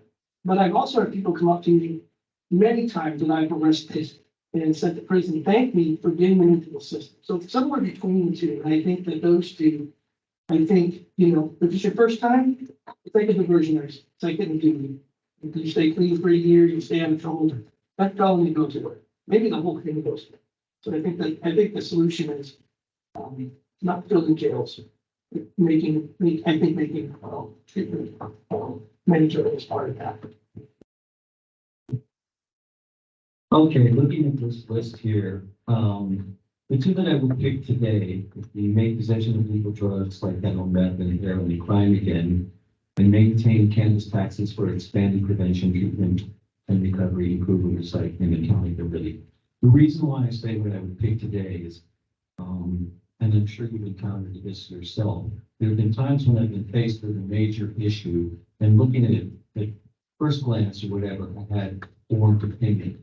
But then something comes along, like the fact that the Journal of American Medical Association just published this study that has determined that Measure 110 and its counterpart in Washington has, in looking at overdoses, has, had no measurable or significant increase in overdoses versus the other 48 states in our union that don't have similar measures. So the first thing that I would say to myself is, why is that? I would want to delve into the data and find out why that is, because maybe what I picked on this list actually wouldn't be the case. Thank you. Well, you asked us to do first and second, I'm gonna add one that I think you left off, but, number one, making possession of, lethal drugs like fentanyl, meth, and heroin a crime again. I think, well, first of all, I would say it's pretty clear from everything I've read, heard, and people I've spoken with, that Measure 110 is an abject figure. It's been around now about 3 years. So if you went back to what was done before, there was some legal consequences attached to using these particular drugs. People then had some type of incentive to seek out some relief or help or something, and if they didn't, they ended up with a criminal record or maybe worse. Second of all, I would expand the penalties for drug dealing for many of the same reasons. People respond to either a carrot or a stick, and they don't respond to absolutely nothing, typically. The thing that was left off this, interestingly enough, my opinion, nothing about closing those southern borders. I think that's where a good share of our difficulties arise, and that appears to me to be a public policy decision that ought to be changed in some fashion.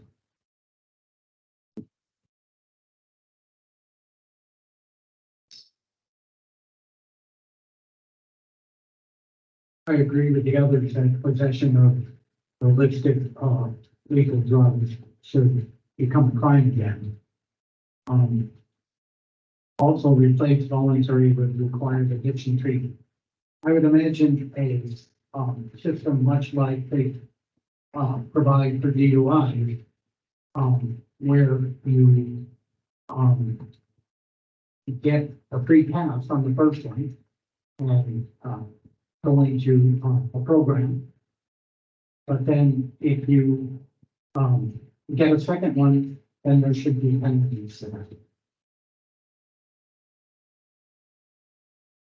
I'm intrigued by the idea of closing the southern border. I think the only border we have power over is either the southern county border, but stop all that hard drugs from flowing into Lincoln County. It's like, wow.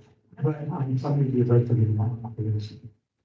Seriously though, you know, I had a baby, he lost a baby my sister worked on he abortion stuff in the family, we started hanging out with people that we had one, you know, additional knowing, he was known in the local community violence police.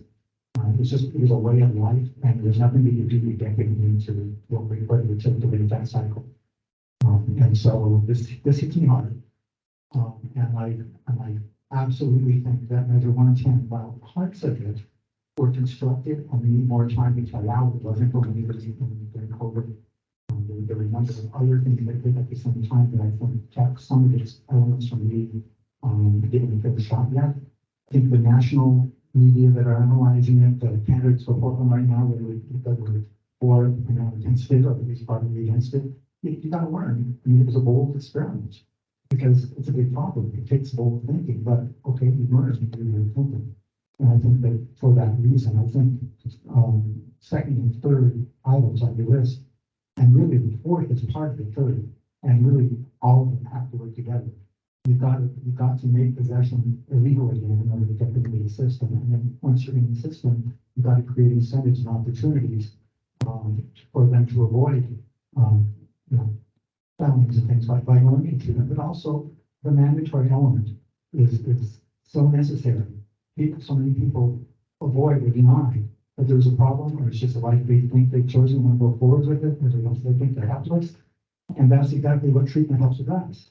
It helps give them knowledge of option, and it helps reinforce them trying something different, breaking out. And it's not 100% effective, but every person that is helped by treatment is one person that wouldn't have been for having treatment. And so, it feels like a little bit like stop law. I don't think so. It's logic. It's just logic about how you get people in the system so you can get them exposed to things that will help them break the cycle of society. So I think those three are really all one combined thing. Even just one or two would work out.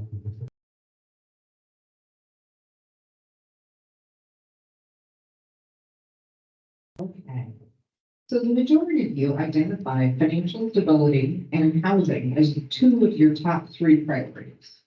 So we're going to ask you to address the third one as I wrote them down. So hopefully I got you all clearly on what your third priority was. So I'm going to start with Paul F. If you indicated childcare was a priority that we haven't talked about at all tonight. So could you talk to us about the county's role and then any specific steps you would take in addressing that? Sure. Yeah, I admitted that I wasn't aware of that, my kids were raised, not a long time.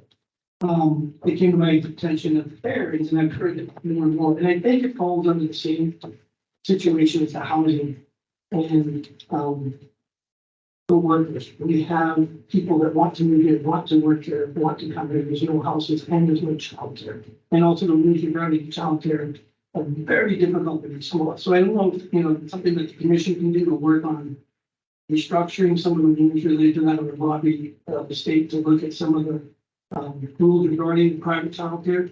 I think it's gonna have to be a partnership and with the hospital, the chiefs actually, the Mills School District, the county. I think that we have to look at this as a global situation, much like the housing. Perhaps the housing can open has a childcare on premises, and that solves part of that problem. So I'm grateful for why for purchasing and getting that wonderful donation to purchase their mobile knowledge and having something out to school for these kids is absolutely important. I know that it gets me out of trouble and I'll leave them for the most part. But yeah, I think it's gonna have to be a partnership. And I know there's work already going around now. Dip my toe in it. And someone for learning center invited me out there, kind of told me that some of the obstacles are. So that's on my list. And I'm still learning about it, but it's definitely one of the priorities. Follow. No, okay, so Matt, you indicated that one of your priorities was federal and state mandates. Tell me a little bit more about the county's role in that and what steps you would take.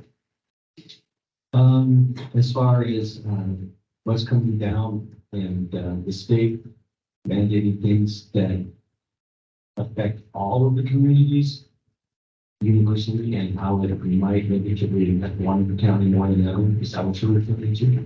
Yeah, you said that one of your top priorities and concerns was federal and state mandates. So I don't know if you had a particular one in mind that was impacting our community when you made that statement. Well, of course, the forestry one was probably the big one that came to mind. And wind energy, offshore wind energy is another big one that comes to mind. I see this as being something that is driven from a federal perspective, and I don't see a lot of really hard data and research on how that's going to impact our fish community and just what it's going to do. And I do see, with the data that I do see, makes me very concerned about what it's going to do to our costs. And it's those kind of large projects that come from a centralized source that don't, that concern me. Those are the things that I see myself trying to tackle. Thank you, and that would be through advocacy, you sort of said. Yes. Is there anything else that I Yes. missed? Yes.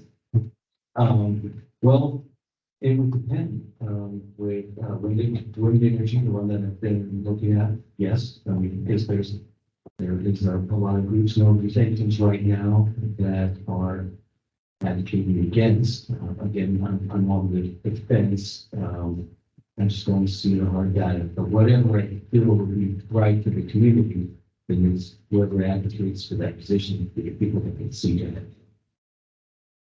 Thank you. Thank you. Yeah, yours was a little tricky because you had housing and infrastructure in the same statement, but I'm going to pull infrastructure out of that and ask you to talk a little bit about that as a priority, if you would, and what the role is of the county and what steps you would take. But in infrastructure as a broad base. Well, infrastructure to me means everything from water to sewer to police protection, even, the codes that administer our, housing and so on. And it also includes, the internet these days. Having been on our Lively board, along with Commissioner Yamamoto for some time, I've come to understand the importance of the internet, and I really understood it 2 days ago because ours went down. And then, like, when yours goes down, boy, oh boy, and miss it in a hurry.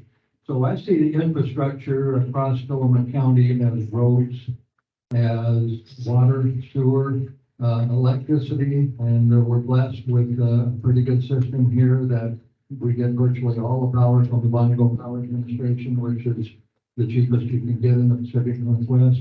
It also includes roads, and roads for many years in Philemon County. I'm not quite sure what the ranking is today, but at some point, we were 36 out of 36 counties. And that's the way it was for a whole variety of reasons. But I think the county has a duty to maintain our infrastructure and improve it and move with the times. If you talked about internet services a few years ago, people, it wouldn't have been a big deal. Today, it's starting to appear in building codes across America. So when you build a new house, you not only have to have viable water, sewer, sanitary sewer, and a number of other things that make your house work, including save electricity and so on. You also have to have internet services. And part of the reason you need that is not just for talking to your neighbors or going on Facebook. It's because of the medical side of it that's going on and the education side of it. Our youngsters, we learned a terrible lesson, or a hard lesson, I guess, during the pandemic, when youngsters right here in Sullivan County were sitting outside of McDonald's over here so they could get an internet service because they didn't have it and they couldn't go to school. And that happened all over America and quite a bit here.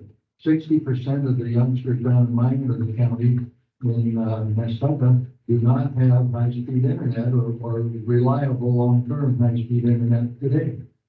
And so that's part of the infrastructure, and it's a mix of everything that makes us go, I guess, from living in a cave to living in a home with all of, and I wouldn't even call them modern conveniences, I would call them necessities for the reasons I said. So that's again kind of a long answer on infrastructure, but it includes everything that makes a civilized society, I guess, become a civilized society. Thanks.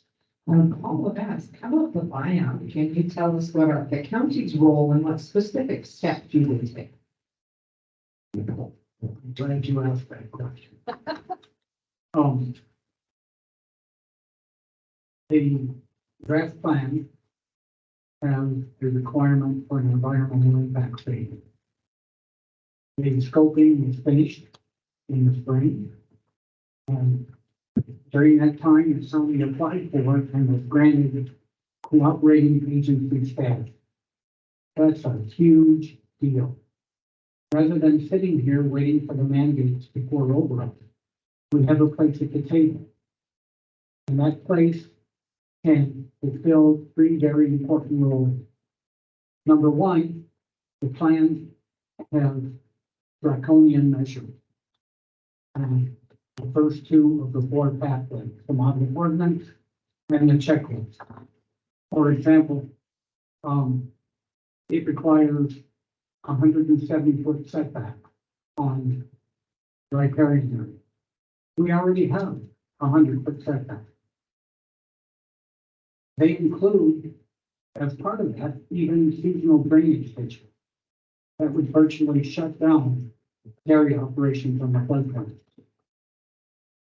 Secondly, we have the opportunity to provide more standards and definition. Right now, if a person has 1 acre and wants to put a garden shed, does that mean they need to dig a hole to offset the flood, to comply with the flood storage? No, once or twice the volume of the shed. In the spring, farmers harvest the forage, and then they plow the ground for the corn crops. Well, the measures limit or preclude fill and grading. So when they plow their field for the corn, is that grading or is that fill? There's no definition to it. It's sort of like, bring me a stone and I'll tell you it's the right one. You know, never mind that they haven't told us what color, shape, or, composition it's going to be. It's like pinning a tail on a donkey. So the third, opportunity is that as we work through that process, as a cooperating agency, we have the opportunity to help define the third pathway, which I think is the only logical pathway of the four that they give us. And that is a local alternative. It's time to once again rally the troops. The Tillamook County Working Lands and Waters Committee, that Commissioner Yamamoto was instrumental in, has done a yeoman's job when we started looking at the possibility of having National Marine Services do a habitat conservation plan for us. Well, in the end, we said, well, we'd like to help you, but you'll have to pay for it. And never mind, that it'll take 3 or 4 years and we'll have standards in place by the time it's done. So that wasn't a viable pathway as well. So defining that third pathway as part of the cooperating agency status, I think it's going to be critical to deal with the issue. And one final point on that I don't think a lot of people realize. As part of the process, FEMA will be doing a remapping under revised methodology. And they will this time take into consideration climate change, sea level rise, meandering of channels, and erosion, which means the boundaries of the floodplain are going to expand inland and outward. Where you've got 90% of the population of the county living on the 10% coastal grid. People who are not now in the floodplain and have never flooded may be faced with paying through their mortgages for flood insurance. And that would be catastrophic. Not only that, but they'll be faced with whatever the standards are at the time the environmental impact statement and final plan were adopted. Thank you. Jerry, your third was emergency preparedness. When you talk about county's role and steps you would take, please. This is one of those issues that I think it's easy to kind of back burner and not put in your top three until it happened. And then everyone's going to come at you, but why it wasn't number one. You just have to look at Lahaina. And you don't have to look very hard to see how a wildfire with Ashworth Rose would not send a wildfire right into Oceanside, or right into the tides, right into a number of the coastal communities, and the same thing that happened here. So that's a new one. On top of what we already know, earthquakes and related to earthquakes, the tsunamis. And in my work with the Oceanside Neighborhood Association and my husband's actually active in the county groups and trying to put together a local plan, we discovered that there has been a lot of effort put into the first 15 minutes of an emergency. You know, where to go, how to go uphill, where to be gathered, how to get people off the beach. And that's problematic. You know, there's so many places where there's no cell signal, they're not going to get there, they're not on the beach, they're not going to get the signal to evacuate. There's dead spots all over the county where people are simply not going to get the signal. But set that aside, because relatively speaking, and set aside the fact that you can't even find which county it needs to be right now, is all that tells you where and how to put an evacuation zone.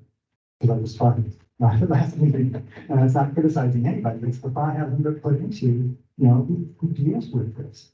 But my main concern is once those hit, especially tsunami, especially earthquake, all of a sudden the entire county will be a disaster area. It will be a disaster. There will be all of the folks that are on the beach, what happens in the summer, that come up into the towns looking for a place to stay and how to feed their kids and medical needs. They're going to be the residents that aren't stocked up and might, you know, have a go bag, but where are you going to go? Highway 6 is closed. 101 is closed. Bridges are down. There's going to be so much isolation and emergency, and it's all so predictable because a tsunami is guaranteed. it is a 100% chance of happening, probably within the next 50 to 100 years, if not sooner. And when it does, all of the talking we can do about supplies, more protecting infrastructure for communications. Right now, communities are themselves trying to figure out their communication. Right now, Oceanside just got the fire department to donate 15 radios, and we divided up in the county, gave one to one person in each sector because the chief told us, the emergency chief told us, he's gonna have no idea to know where to send his people.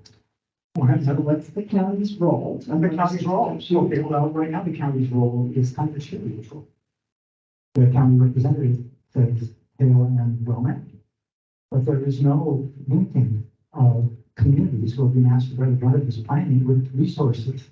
The unincorporated communities do not have access to funding like the city street. And they don't have the expertise to find what little funding there is. The town is to be coordinating, actually putting people in the community in charge of the resources and grants that are available to do things like medical supplies, food, communication, infrastructure, all the things that will look so obvious and seem so urgent after they happen, they aren't easily happening now. And that's why I put it third, because if you take the impact and average it out, it goes in the top third. Other stuff is stuff that we're working on now. It's more immediate in terms of practical everyday life. But this, I think it's almost ignored except in the first 15 minutes and they'll decide. And so I would focus more attention on creating linking people who can read the resources with how to separate the resources up now before all of that. Thank you. Ken, you had food security as your third line. Can you talk about what role you see for the county in food security and what steps you would take? Yes, I'll try not to go too far down the rabbit hole. How failed our food supply chain systems are. But we all know, and we can't let them show us very bright spotlight on how broken our supply chain actually is. I think there are a lot of organizations doing a lot of really good work, several of which I'm involved with. Food groups, I'm a board member of food groups, board member of the Community County Partners for Rural Food Systems. And I do a lot of work with the Northern Community Food Systems Network. I think the role of the county is in supporting those nonprofits that are doing great work. Hopefully, probably at the federal level, definitely the state and federal level, with proposed legislation to help fund the infrastructure needs and really hold us back. I'll just tell you one really brief story. They had a tuna year this year. Tuna landed on the dock in around $1.25. Local small day boat fishermen can't even afford to go out and catch tuna. Meanwhile, big industry, Pacific Seaweed, is charging $7, $8 a pound wholesale for it. We're taking money out of the pockets of small producers, of which Tillamook County has over 200 small producers, unique food producers. We're taking money out of their pocket and making money it just leaves our economy. So helping support the people already doing good work in those areas and partnering with them to draft, create, and propose legislation that helps provide infrastructure for them.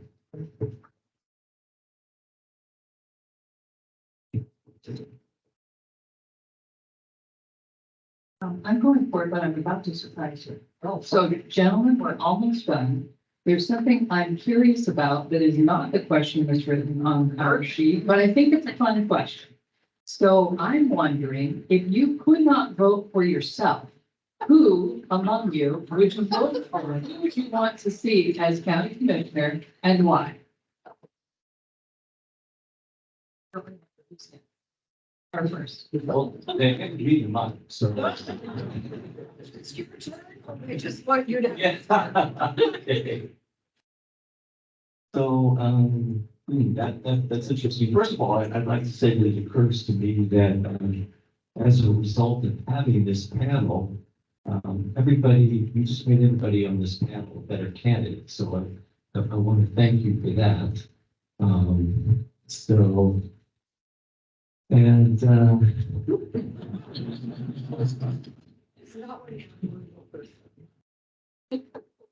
I would have to say that, I would have to vote for prospective Commissioner Q based on the knowledge base that I heard. So, but, thank you. It's a very interesting question, a fun one. Okay, well, we've got six good people here. I think all are doing the right thing, and the fact that we've gotten this far, good for all of us. That part I really believe. If I had to pick one, I guess I would go down all the way to Paul Levesque. I've known him for 30 plus years, even when I worked at Washington County. One of the things I did over there was manage the Philemon Forest. There are about 43,000 acres in Washington County. And if I had a question, I would call Paul, because he's an acknowledged expert on the Philemon Forest. So I think Paul would make a good commissioner as well. Interesting question, Commissioner, one that probably none of us saw coming.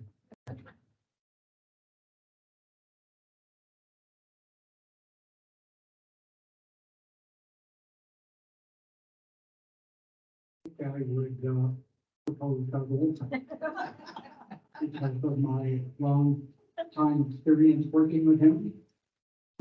We were on the Oregon Public Property Management at the same time, early on in our career. Back when dinosaurs roamed the earth. And I've worked with him on UV committees, Philemon Flagway, he and I were on the board at the same time. And it would be done.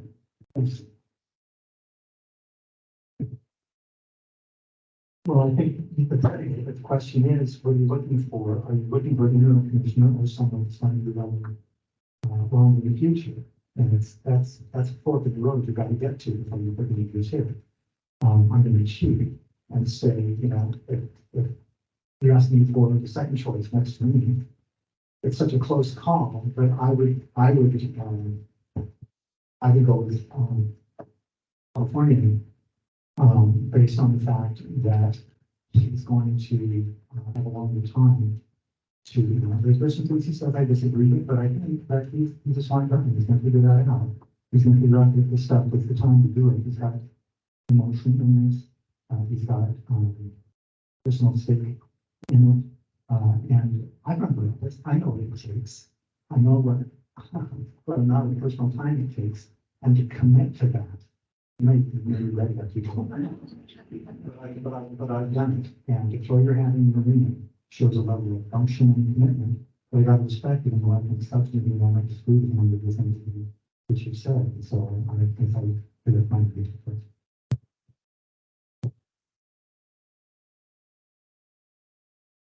I would, Mr. Olson, I've known him for longer than I've known anyone else here.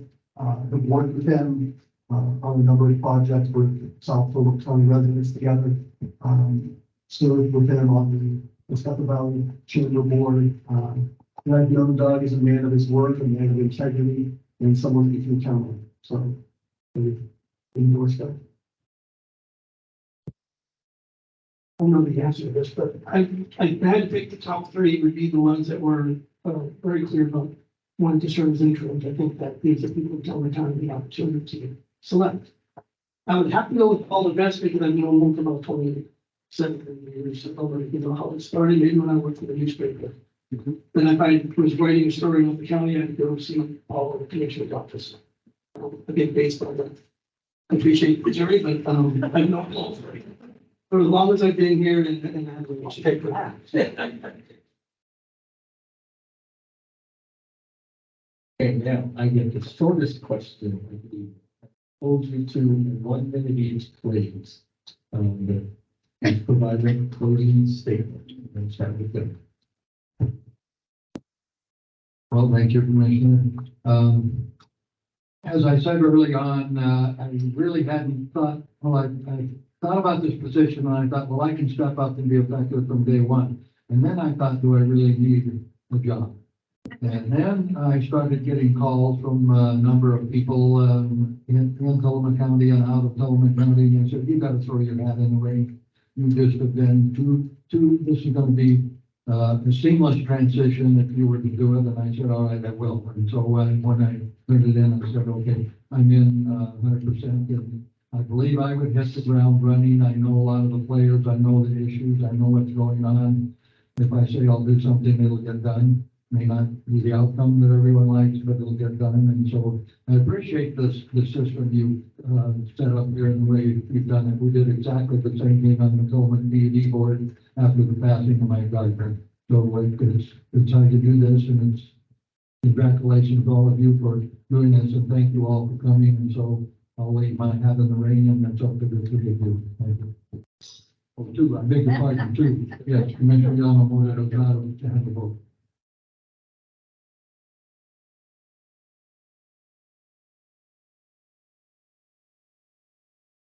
I think the board selected, a very good panel of finalists. I think there isn't a person on this panel who would make the final commissioner. And, no matter who the board would select, I'll be the first to congratulate. Having said that, I don't need to say anything further. It all depends on what the two commissioners feel is needed for the county, and I just suggest. Well, I said it during the last session, I felt so good about, a possibility for Incomas to be commissioner for the league. And I was worried, and we got some good candidates, and I think it's not a matter of it's the best. It's a matter, it's not, it's what you have here. Each touch shots, one is going to play a certain mode. One of us is going to have, public safety background. One of us is going to have a political background, a legal background involved. One of us is going to have a natural resources background. One is going to have a budget background. One is going to be all about the past and all of the knowledge that comes from having been involved in the past. I think probably the overarching thing I would urge you to base it on is that this is about the future, not the past. You need to select someone that's going to help you prepare for the future. You can fill the spot for the next year and maybe beyond in a way that helps you do what you're going to have to do this year creatively, with the knowledge of what your resources are, with an open mind, with hard work. And honestly, those are all things that I find myself. I find myself on getting over involved in things I care about, and I care about this a lot. When I do, I make a difference. I research, I take down, I follow through. And if you decide that's what you need, in addition to my background, I'd be honored to serve. If I'm not the person, I'm going to jump up, graduate to one that gets it, and wish them all the best. For the other individuals going to create this. Now, I really plan to be retired. Well, I'll start out by thanking you all as well, and congratulating anyone who's sitting up here. And I agree, I don't think there's a bad choice to be made. I do want to say that if I were appointed, I would run for election. I just want to make that clear. And I would not run for election if I weren't appointed.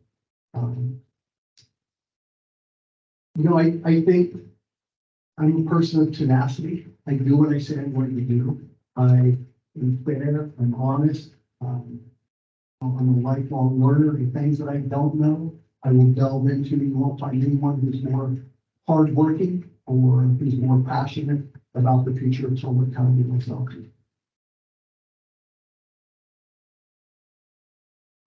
Well, thanks for the opportunity. And thanks everybody for coming here.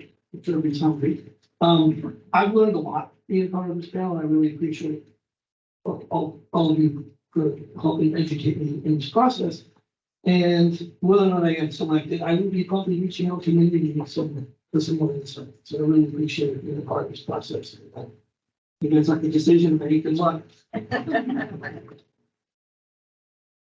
Yes, I would also like to thank you for the opportunity to be here, and also my fellow candidates, because again, it is a tremendous knowledge base here, and I have learned a lot as well.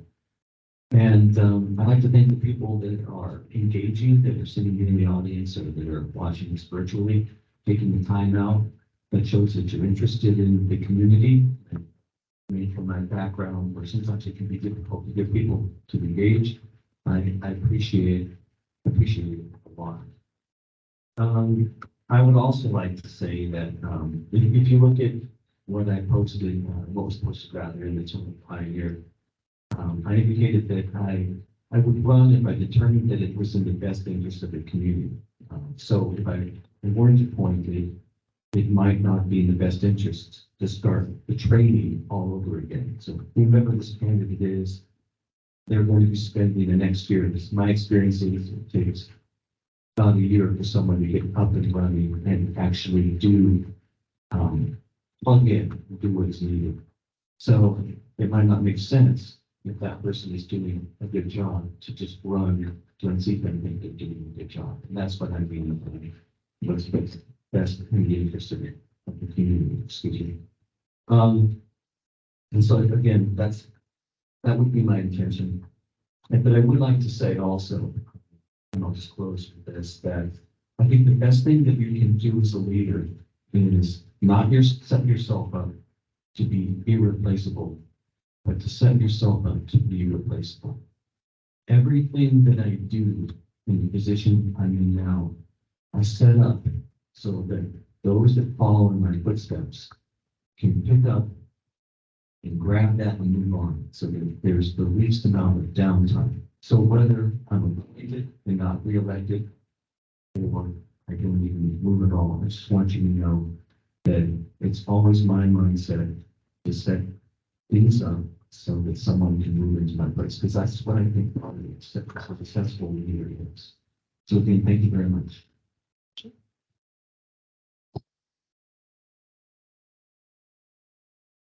Okay, well, thank you, everyone. It's been an amazing evening. It's been delightful to have this conversation with all of you. And just as Paul said, that we would probably be reaching out to, I imagine, the commissioners, there will be things that we would like to follow up with each of you on as well, as you've provided good ideas, good experience, and ways that you have already served our communities and perhaps ways you can in the future. So thank you for all of that. So it has been a long run, and the 7:15 Commissioner Bell, the question to you is, are you ready to begin deliberations this evening? I would probably prefer to deliberate on Wednesday. Okay, so, Willing to deliberate tonight if that's your preference, but I'm kind of exhausted. I'd rather not do it with a headache. okay, so that was an option that we left for ourselves, was either time to deliberate this evening or time to go home. We just kind of live with them on our brains, process all the amazing things that you shared tonight, and then to come back and do deliberations at our next meeting, which would be Wednesday. So I tend to agree, this has been, like I said, exciting, but a bit exhausting. So I think what we will do at this point is we will go ahead and close this meeting for the evening, and we will pick up deliberations. There's one thing I'd like to say. Yes, absolutely. After our candidate forum last week, we received emails from people and calls and letters from people, you know, in person, hard copy letters. And what I want to share with you is something that someone sent us that said, thank you for letting us be part of the evening with the best and brightest of Tillamook County. And I think that is absolutely accurate. You know, I'm so grateful for all 6 of you. I'm so grateful for you to stand up in the heart of servant leadership and say, I will do this. I will do this for a year. I'm willing to sacrifice for this. I will take this on. You know, our county is blessed by you and your willingness to serve, as am I. And we have a very difficult decision to make that I don't want to feel pressured to make. And so thank you. And I just couldn't be more grateful. Thank you all. Maybe.